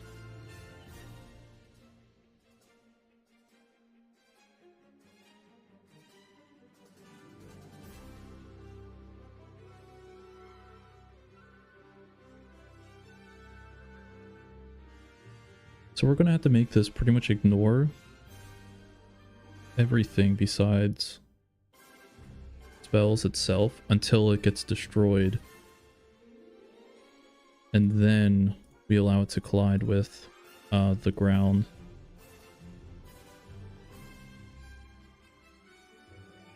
Yeah, and that's exactly how I'm doing it here. Pretty much ignores everything but the actual ground material itself when it's blown up. Oh, and this was also a thing that we had to look at here, was geometry collection doesn't update its collision if you just like tell it to do so. You actually have to call this function here. This shit took like multiple hours to find this.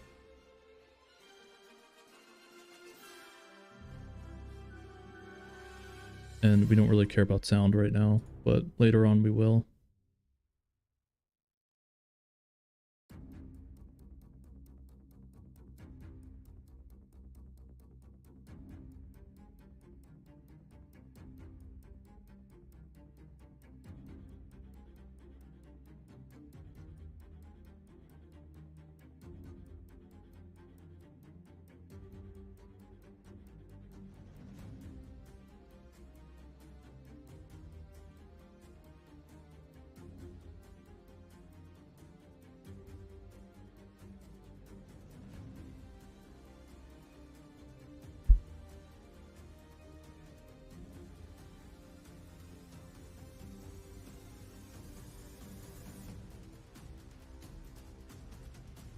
Make sure that I'm setting this. Yeah, okay, I did set it in the blueprint.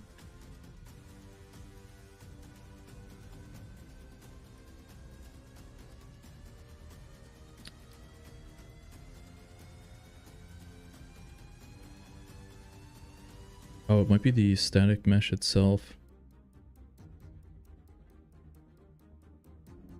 Yeah, block all.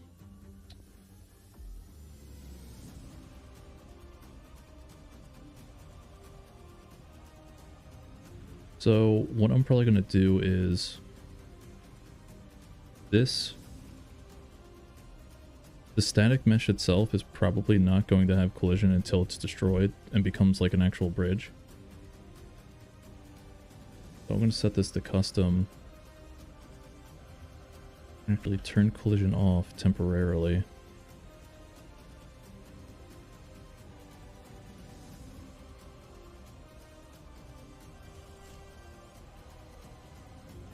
Yeah, working with geometry is super weird, guys.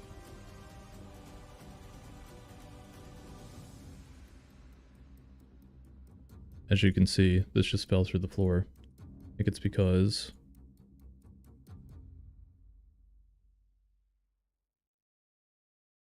we are simulating physics right here.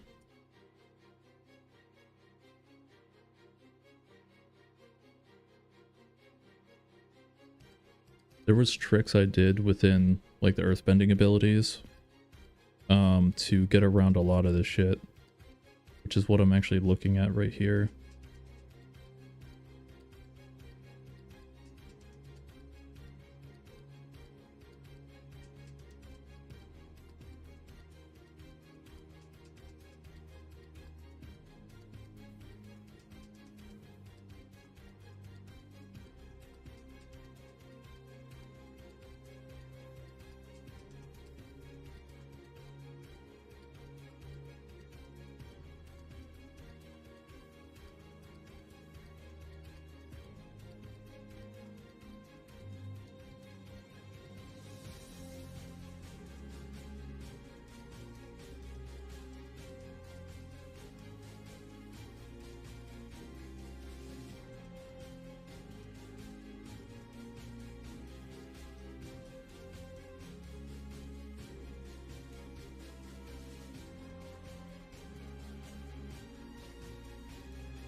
I think there was a damage threshold as well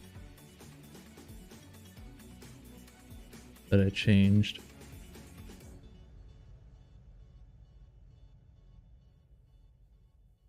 Yeah, so I'm using this as a reference to how I set this up.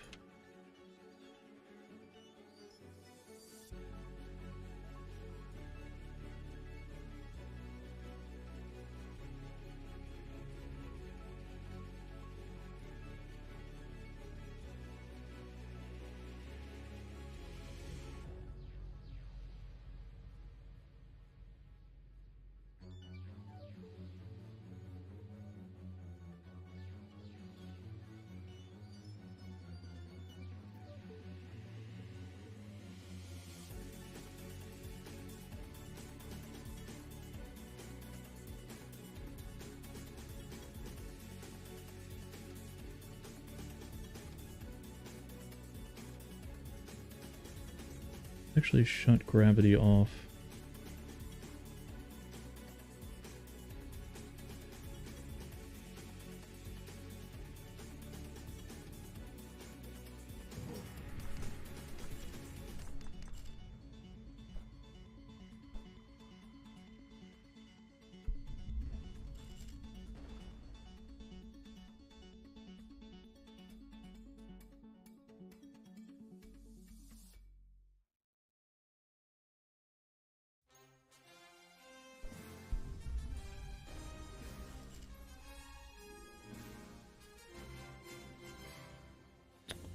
What I am looking for is...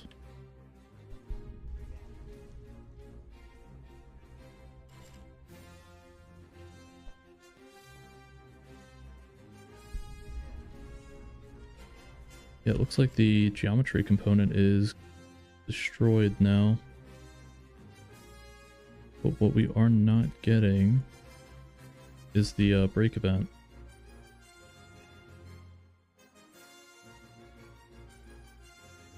This right here should be getting called.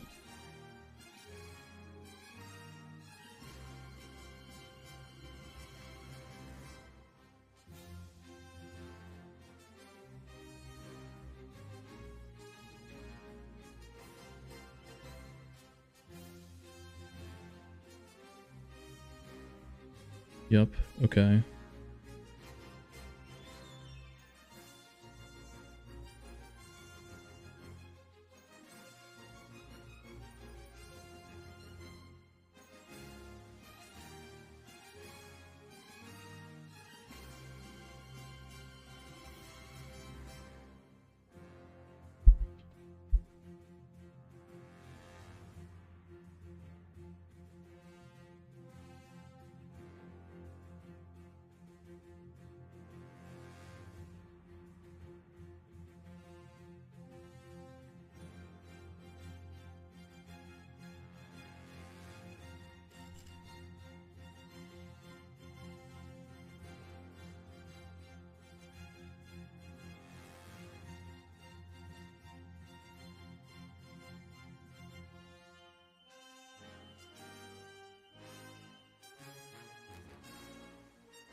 So there is the possibility.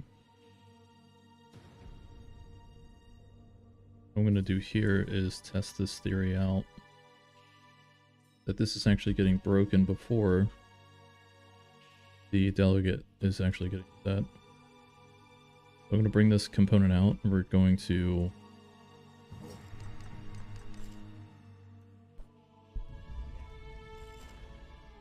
it's actually going through it.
Oh, I think I need to actually enable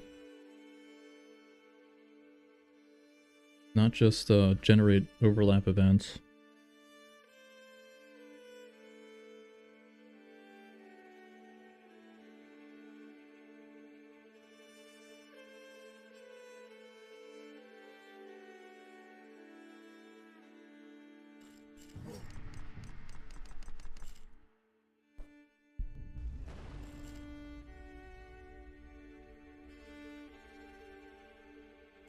Alright, just for reference, this is what should be happening, right?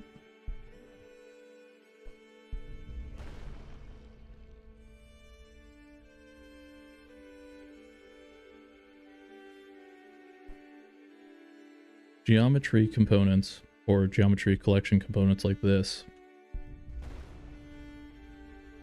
are very, let's just say very sensitive.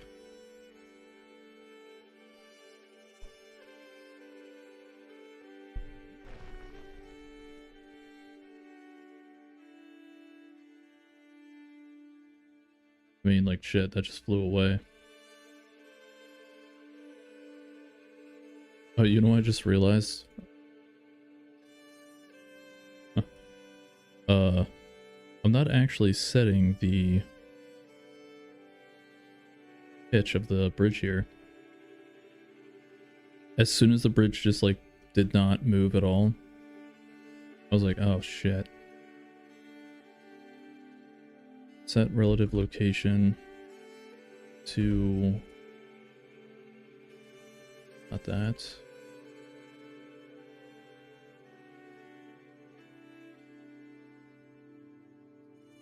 Not location.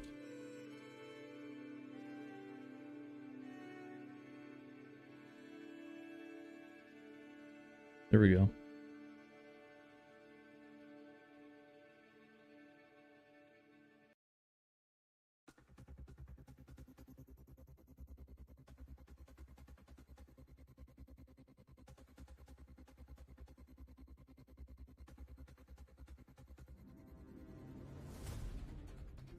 Alright, so this thing not actually, like, blowing up from the fireball basically tells me that it's not receiving enough impulse to actually explode. So the threshold for damage is a bit too high, which we can change that.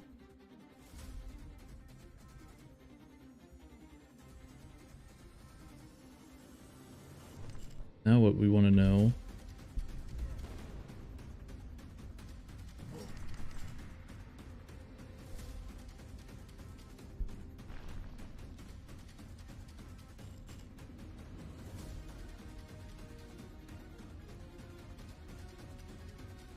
well, it's moving, but it's fighting itself.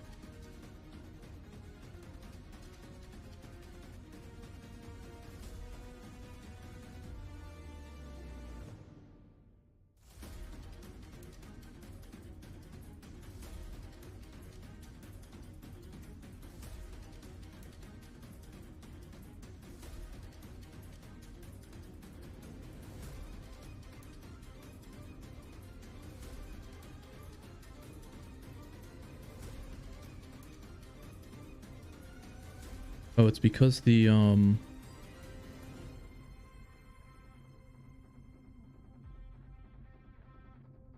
because it's interpolating too fast. It's actually rotating so quickly that it's, like, resetting itself.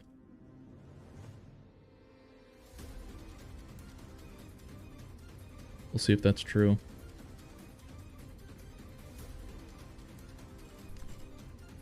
Alright.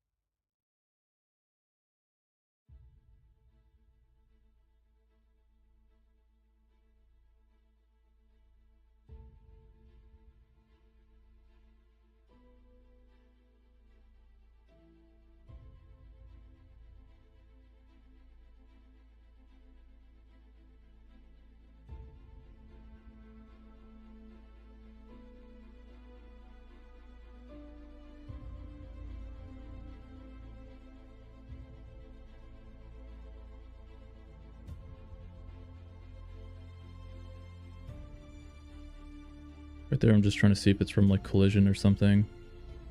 But usually if it's from collision, it's just gonna freak out.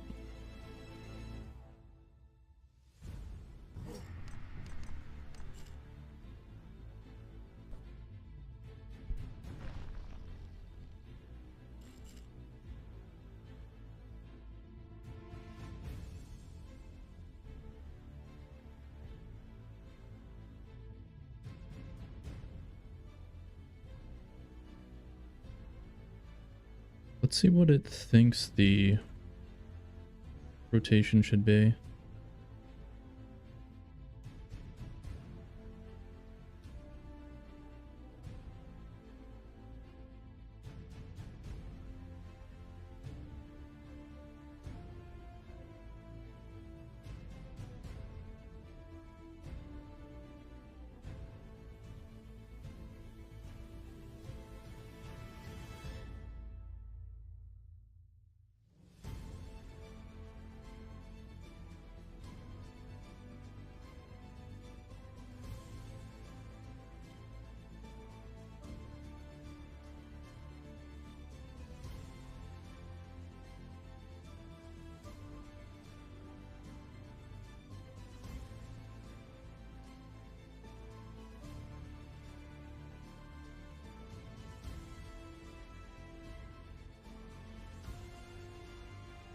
God damn it, that's why. We're not getting the rotation of the mesh, we're getting the rotation of the actor.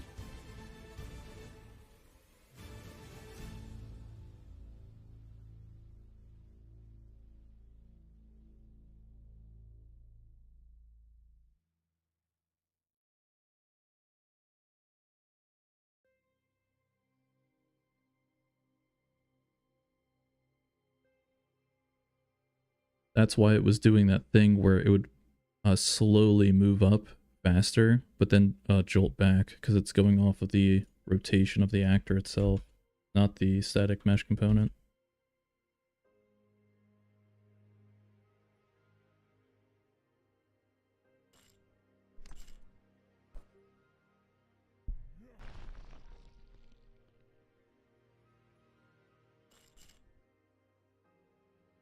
And now what it's doing, now it's actually interpolating like way too fast. Which is why it's like jumping rapidly like that. Yeah. Okay. I mean, this is where we have the variables to tweak this.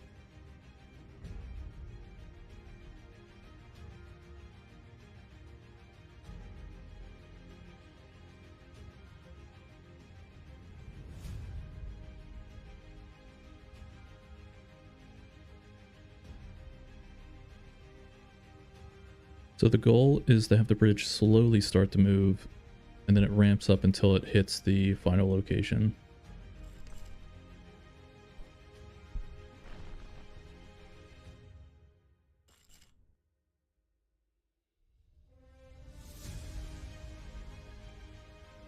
And now what we have to have is tolerance. So let's create this bridge.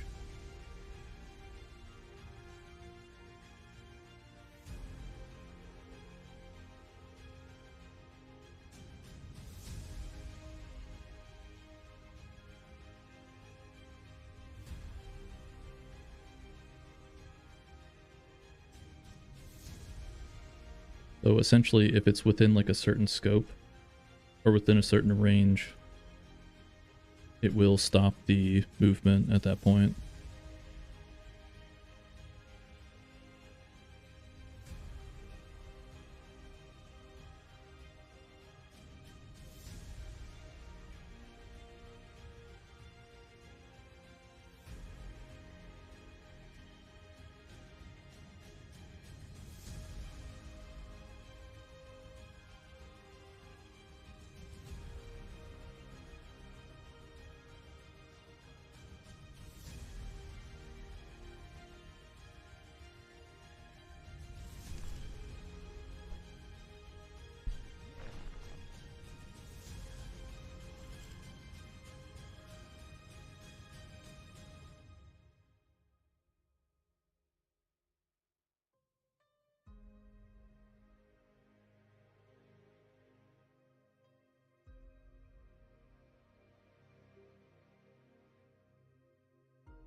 I actually do not know the interaction between this and negative numbers. That seems like it's close enough. The tolerance is 10, right?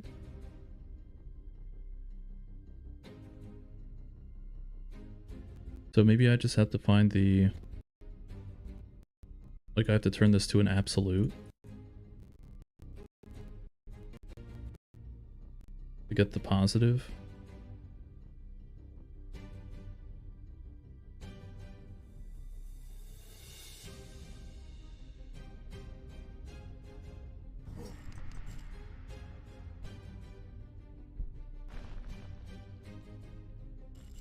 It's also like, it's a little bit too fast. The ramping is also like quick.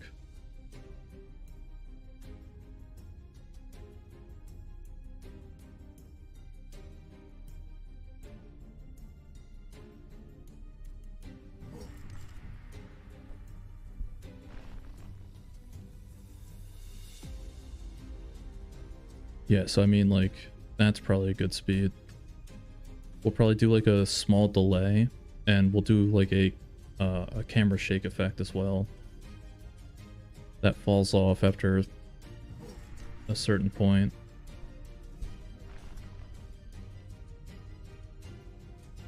Yeah. I mean, it's hitting within the area we want it to. Guess we have to just have the absolute value of these numbers. Because let's see how... Yeah, it's A minus B.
Oh no, still doing the same thing.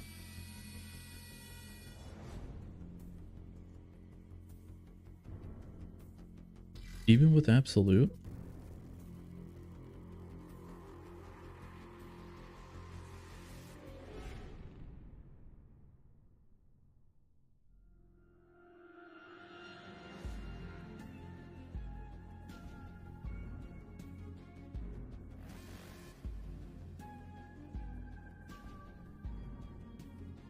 I'm not gonna go into the fucking pits of hell for that. That's crazy.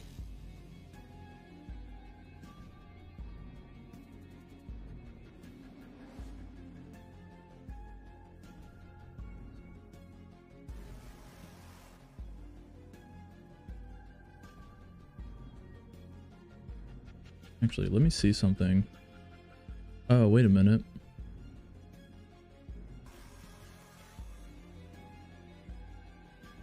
Yeah, I think I'm just dumb. I think I'm comparing this, which is a negative number, I know that, to this, which is getting flipped into a positive number, I believe. Oh, hey Prince, what's up?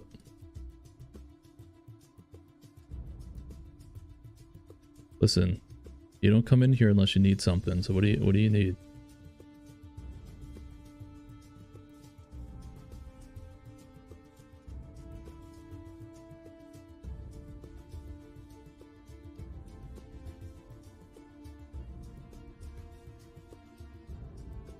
Prince, you avoid programming like the plague.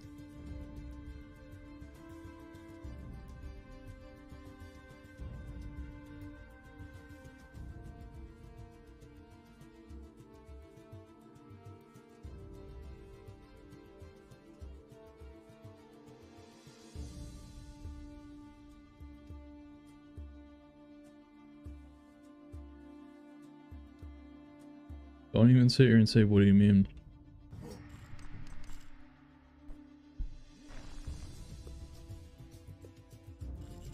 Oh shit, yeah, look at that.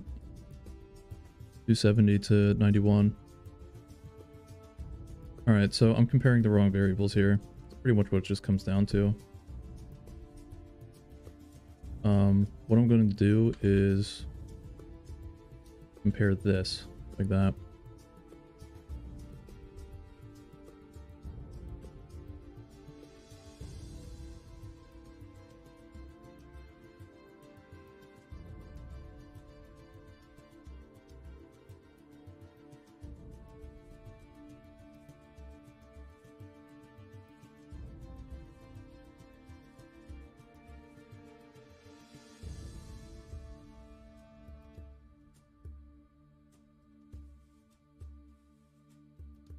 Prince, I don't think you understand what you're even saying.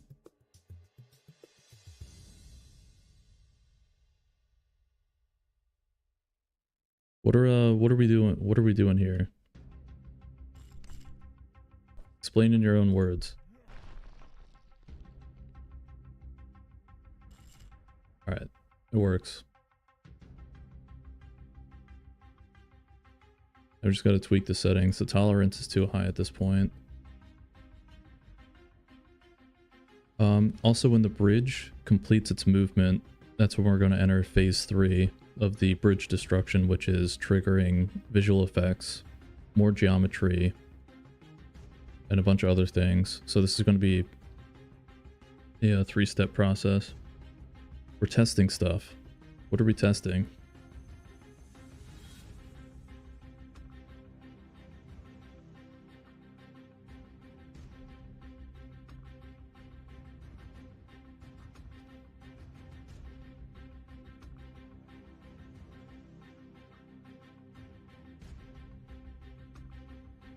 We can set this to like 2. Movement rates. It's essentially how fast it's going to ramp.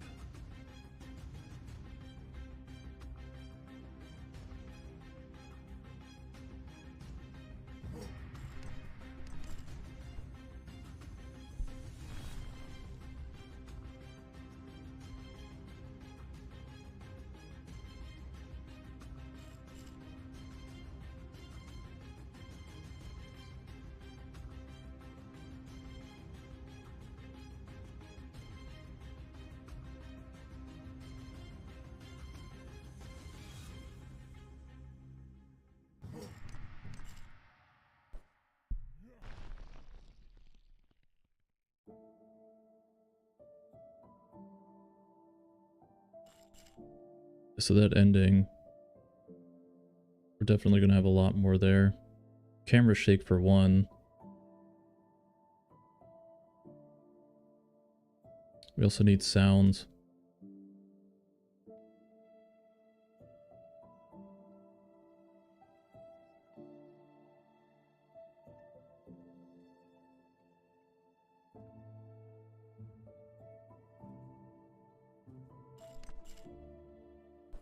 Alright, well, we got one part of the mystery solved.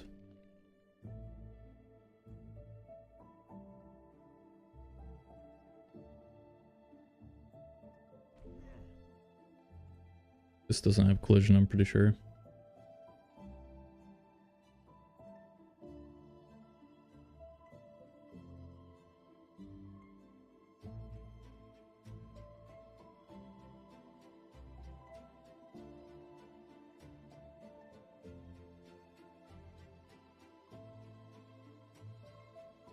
think this is not working because of, yeah, damage threshold right here. What do we have our other ability set to?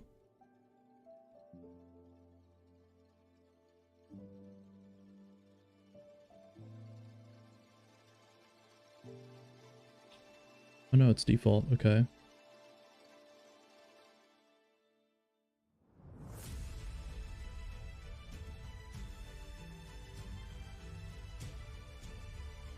There's something here that is different than our current geometry collection. Is it something that I set within here?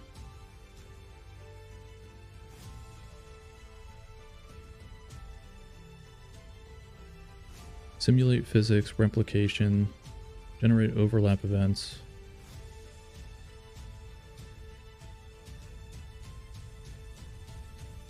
Collision, we don't have to worry about. We know collision's actually working.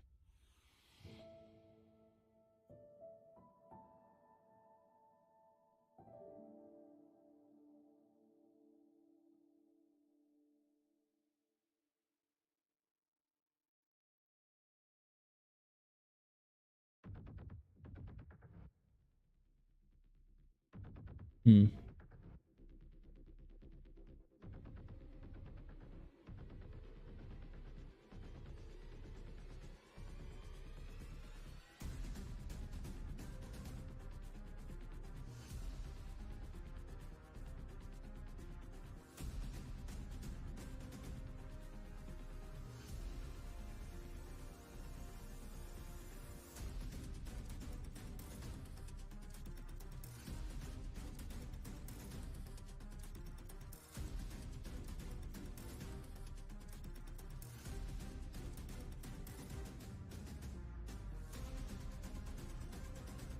What I'm going to do is actually change this to 500.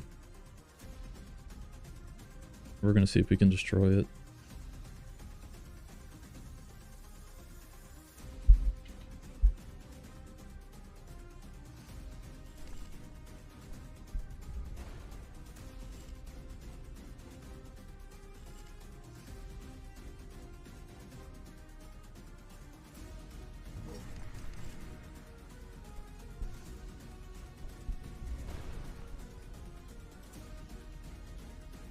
The thing is, we know that it's destructible. The fact that, like, our rock wall is able to cause it to be destroyed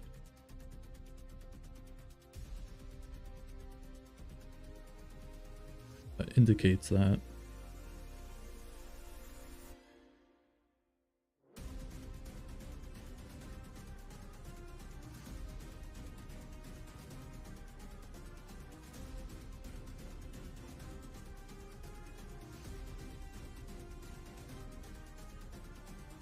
Yeah, I'm gonna change these to 500.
there's got to be like a really specific setting that I'm missing.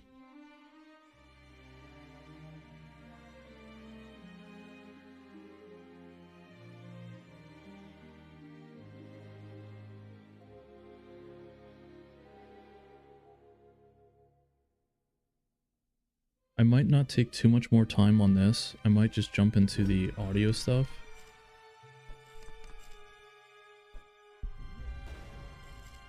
I can show you guys how that works. I might put this on the agenda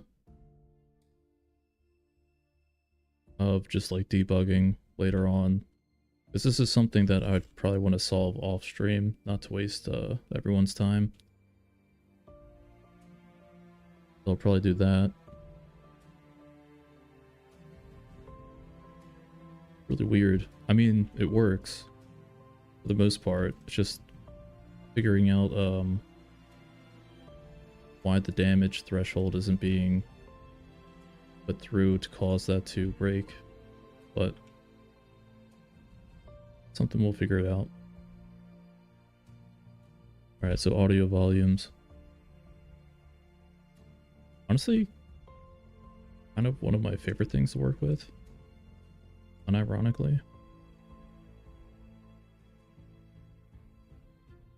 So with these, at least the way that I do it is set this to 3000 for this map.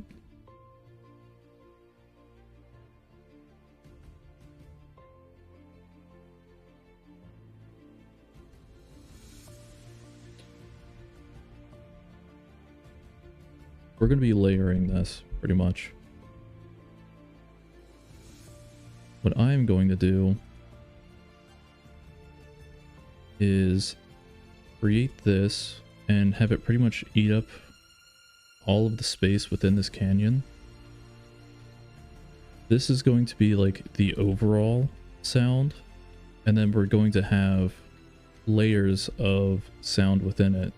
And as we get into this, you'll see what I'm talking about. Let's set this to like maybe just a little bit more.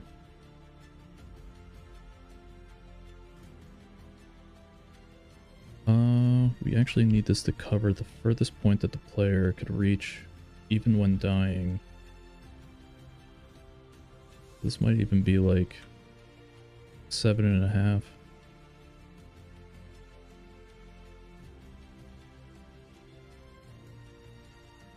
Okay.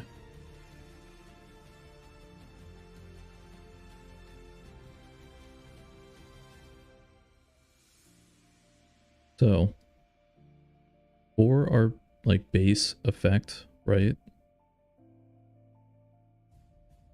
I usually will have the fade time of this be the longest. Reason being is because how audio is going to work with this audio volume is anything standing in this will have these properties applied to it. So for a reverb effect, one of the things that I would use for this, that's actually kind of funny. Ice Canyon is literally one of them. I don't know if I'll actually use this because I don't know what the properties of that are, but we'll try it out. The fade time here in a more open space like this, I would set this to like almost 5 seconds. We'll put 4.5 for here.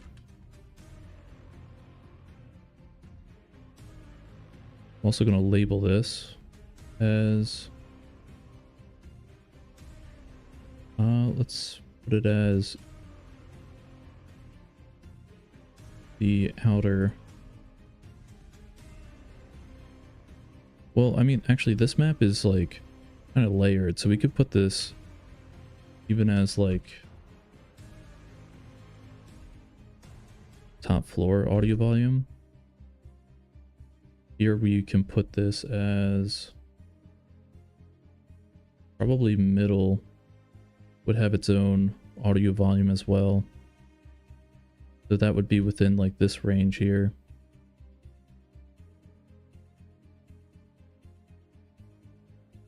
So let's get organized.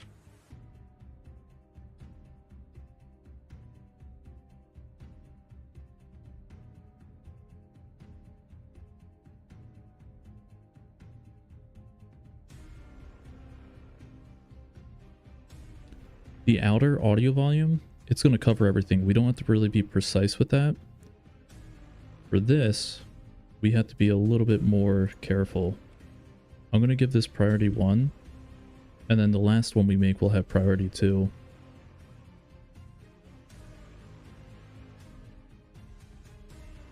This has enough reach. All we really care about at this point is probably just the Z-axis. We want to make sure that there's only a little bit of overlap, but we don't want the overlap to go too high, because we only really want this effect to happen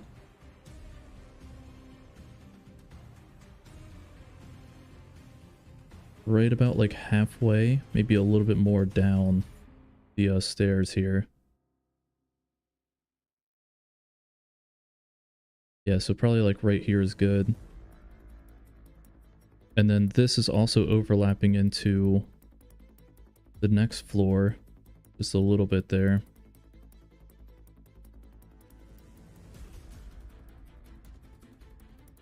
So we do want some areas for these audio volumes to transition to the next one.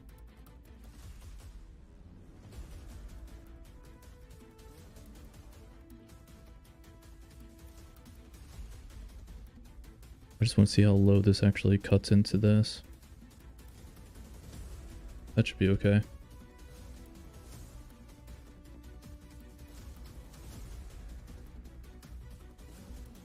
That's our middle floor.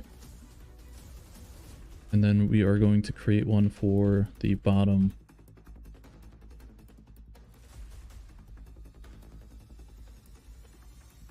And this one will be actually a lot larger than the middle. This is going to be probably about like 5. This will go all the way down.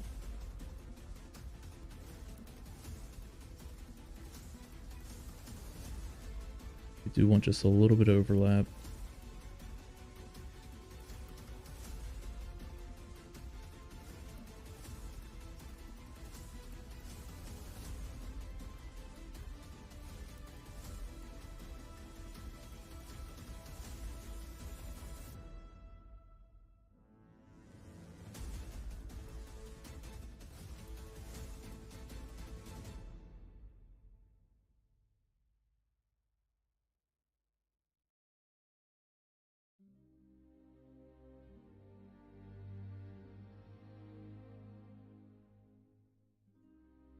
Okay.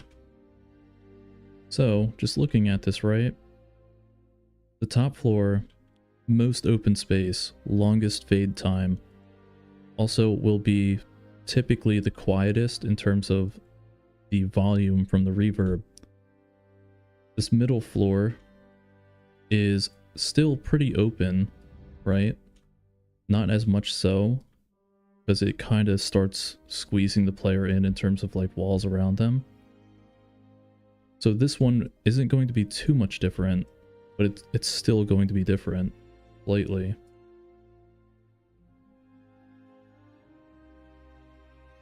So here we would probably put this down to like maybe like a 3.5 fade, and then the volume actually will probably just stay the same. When we get to the bottom floor, this is where the bigger changes come into play. This is where you're like way further down into the actual canyon itself. Honestly, I might make the middle floor come down to this point here. Then the bottom floor will be probably from this ramp downward.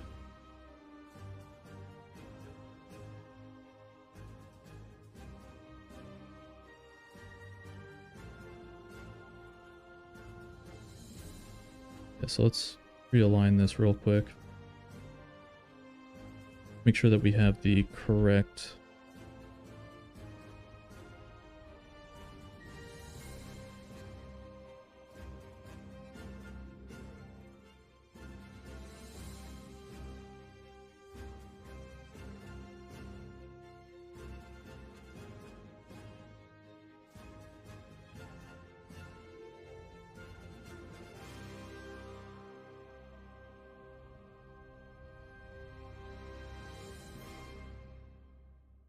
That looks about right. Coming down here, maybe we'll move the transition just a little bit up.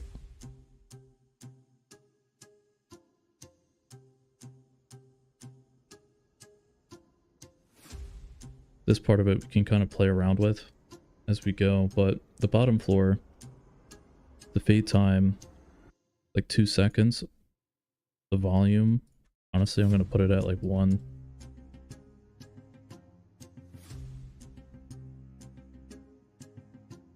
I may change the reverb effect itself because I've never actually used Ice Canyon before. But I'm actually going to pause the music here and turn the volume up.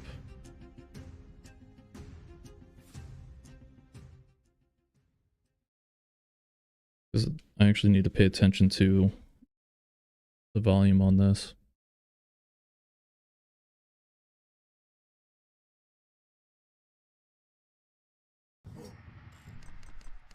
UI sounds probably, they shouldn't change technically.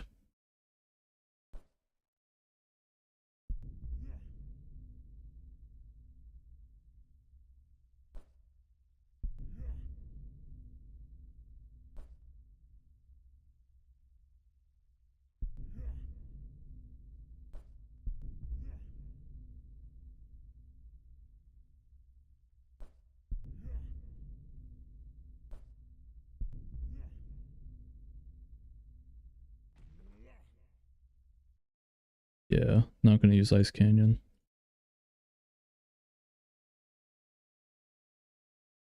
Usually what I like to use is a Stone Corridor or Stone Room Small. Actually has some pretty good reverb.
I definitely have to adjust the fade time and volume here.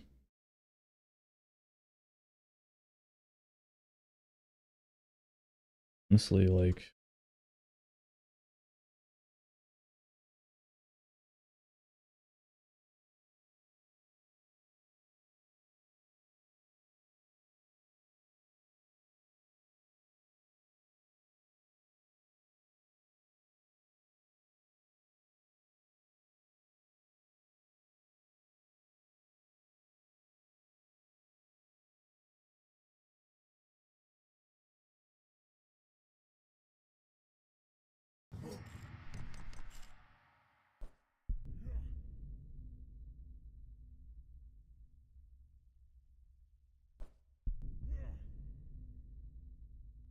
so one of the effects you can hear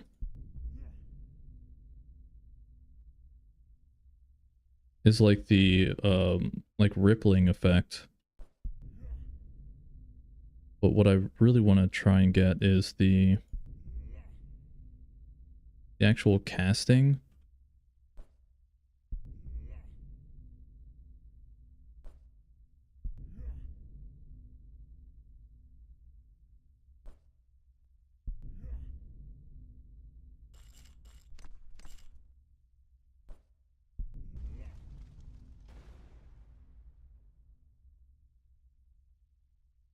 I think the easiest way to hear it actually is through like abilities. Like just shooting this right here, for instance. Let's go to the top actually, and I'll demonstrate it.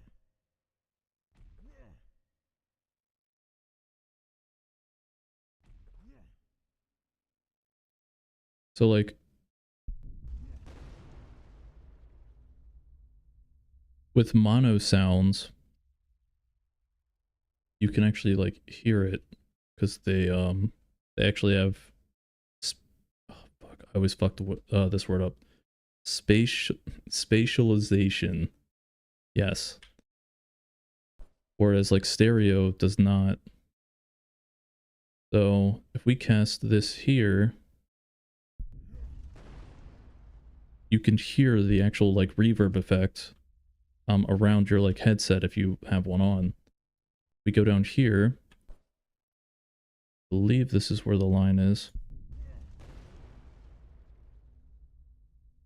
The fade of the explosion is longer, and then going down to the bottom floor, it should be the loudest and longest effect.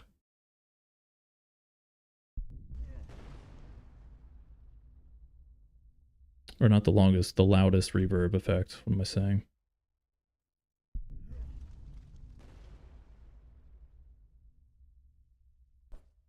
It might even be easier to hear with effects that are like pretty far away.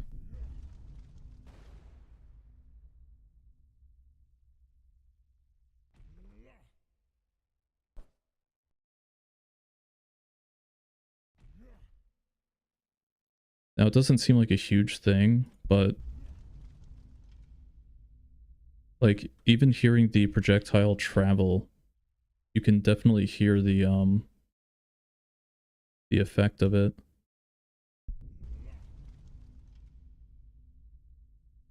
Until it gets too far away, but that's because the attenuation I have on this spell in particular, I think, only travels a certain distance before it just stops.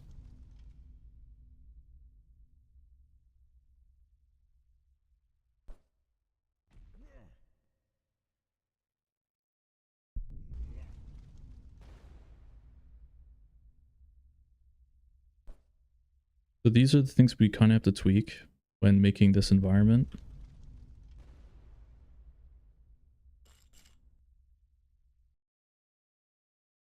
Definitely need a different effect for the top floor there.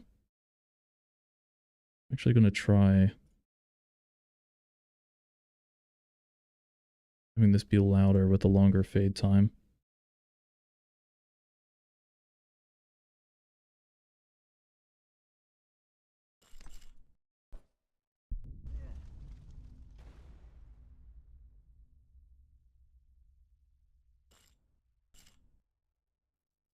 I think what's fucking with me is the attenuation.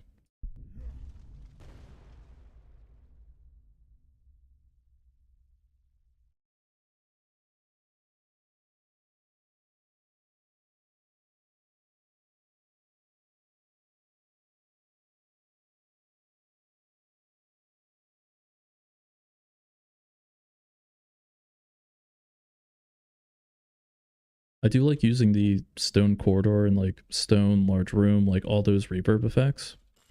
But for something like this, I think they are a little bit too suppressed. This one definitely is a lot better. Like right off the rip, you can hear the difference. Yeah. Like that reverb effect suits this environment.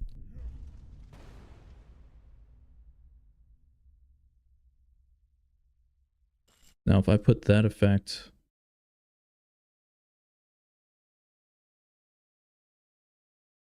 on these other ones, should make a pretty massive difference.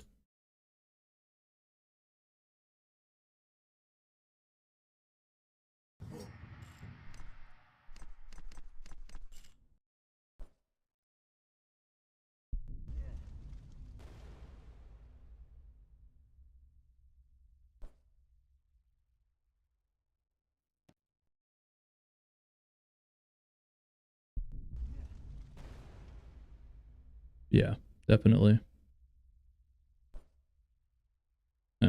If you're like not like listening too closely to it, it's definitely hard to hear the difference. But just hearing the actual trail noise from the fireball, even jumping.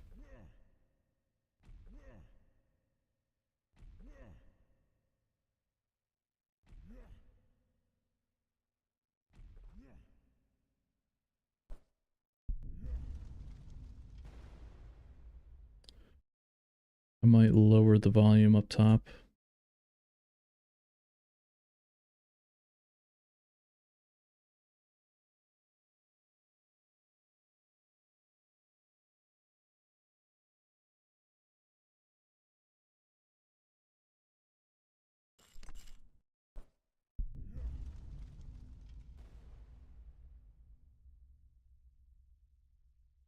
Yeah, that's pretty damn close to what I want.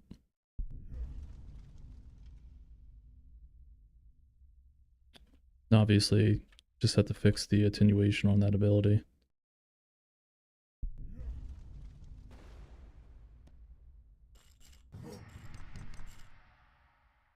But one thing to know is any sounds that you have set as stereo will not be affected by these effects. But we have the bridge movement done. We just have to fix the geometry collection component. But that's just something I'm gonna have to debug to see what fucking setting I'm missing.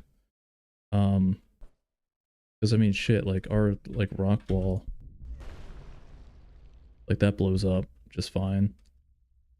So there's something that I'm just forgetting, and I can't remember it right now. What other stuff did I have on the agenda?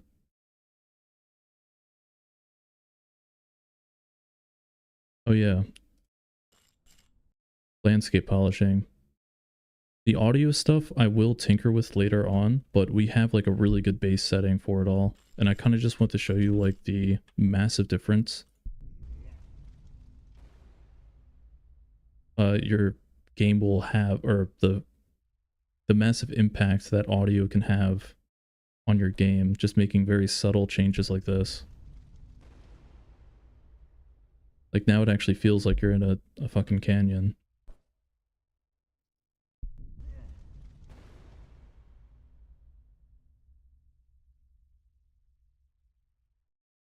The other thing was polishing. So with these veins, like they are pretty scaled to shit. And I kind of want to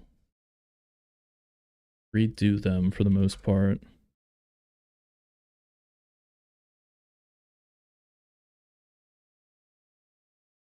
Like I want them to be like pretty long. And pretty much lining like the whole bottom of the canyon and have like emissive colors. That's great and all, but like the actual overall thickness of the vein is just a bit crazy. I definitely want it to be more like this size. So what I'm probably going to do is take the texture that's making this decal, and I'm just going to kind of multiply it or manipulate it so it's more of like a vein effect, where it's kind of just like spreading out, but more of in like a linear fashion rather than just like exponential through all the sides. Now, I mean, I could easily just copy and paste like a bunch of these all over the place, but this is where you get into like really bad trouble with performance issues, because having to render a ton of these decals will just like cripple your game's frames. Having them all render within like one is definitely the best way to do this.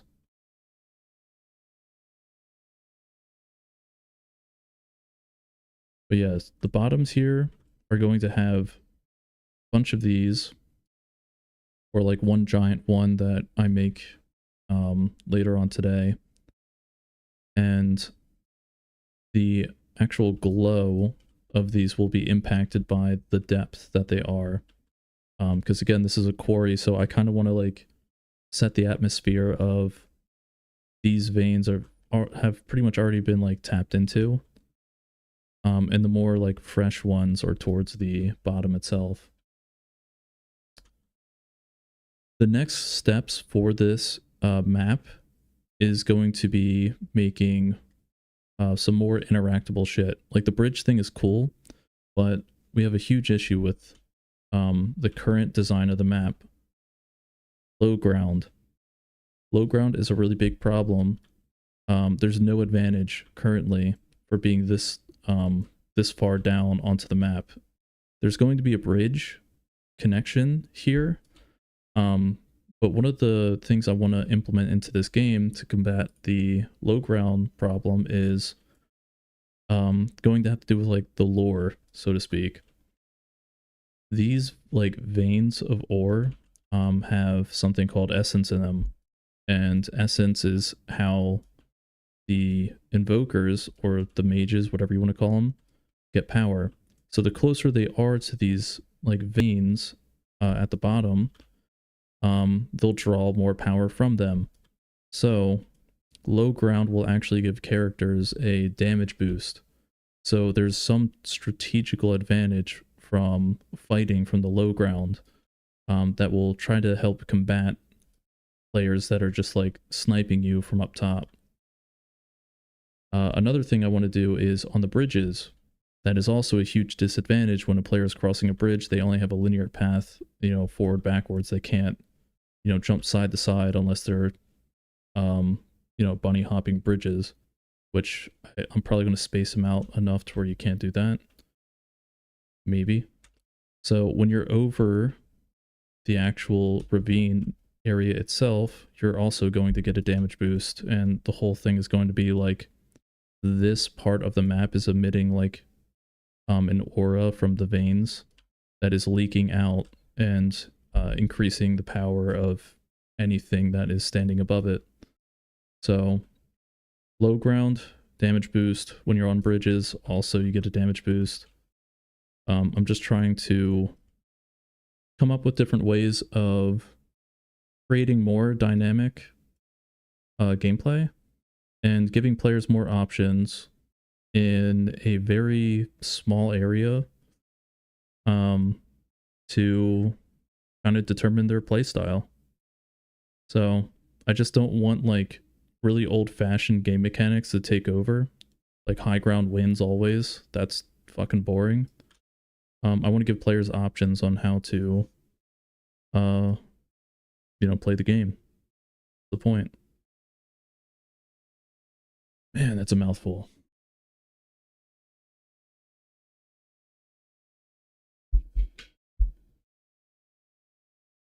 Well, with that being said, though, I'm probably going to call it for here. The next thing that we're going to do is, well, I'll probably have the bridges done, and next stream I'll put them in, we'll test it out, all that good shit. We really only have that one game mechanic I was talking about with the damage bonus. And then we just got to add like props and static meshes around the map, and then just focus on the outside, so the environment around. The lighting is going to get fixed because these things are going to be taken out in place for the bridges. The bridges will have a different texture that will have the submissive lighting. These points here within the column are going to be where the emissive lights actually come out. So yeah, the whole goal is not to have like a sun light the map. I'm going to just try and have sky atmosphere lights, and then these ores. The main goal of that is to make it so spells help light the map more so than the sun does, because I think it looks really cool with how the spells emissive particles actually light up the sky and everything. Looks pretty dope. I think combat's gonna be really cool like that. But yeah, With that being said, I will be back probably around like 11, 12 tomorrow. And by that point, the bridges will be the next thing we put in place, and we'll start making the dynamic events. Or I guess like the damage boost event, whatever you want to call it. Yeah, but that being said, hope you all have a wonderful afternoon, evening, night, morning, wherever you are. And till next time, peace.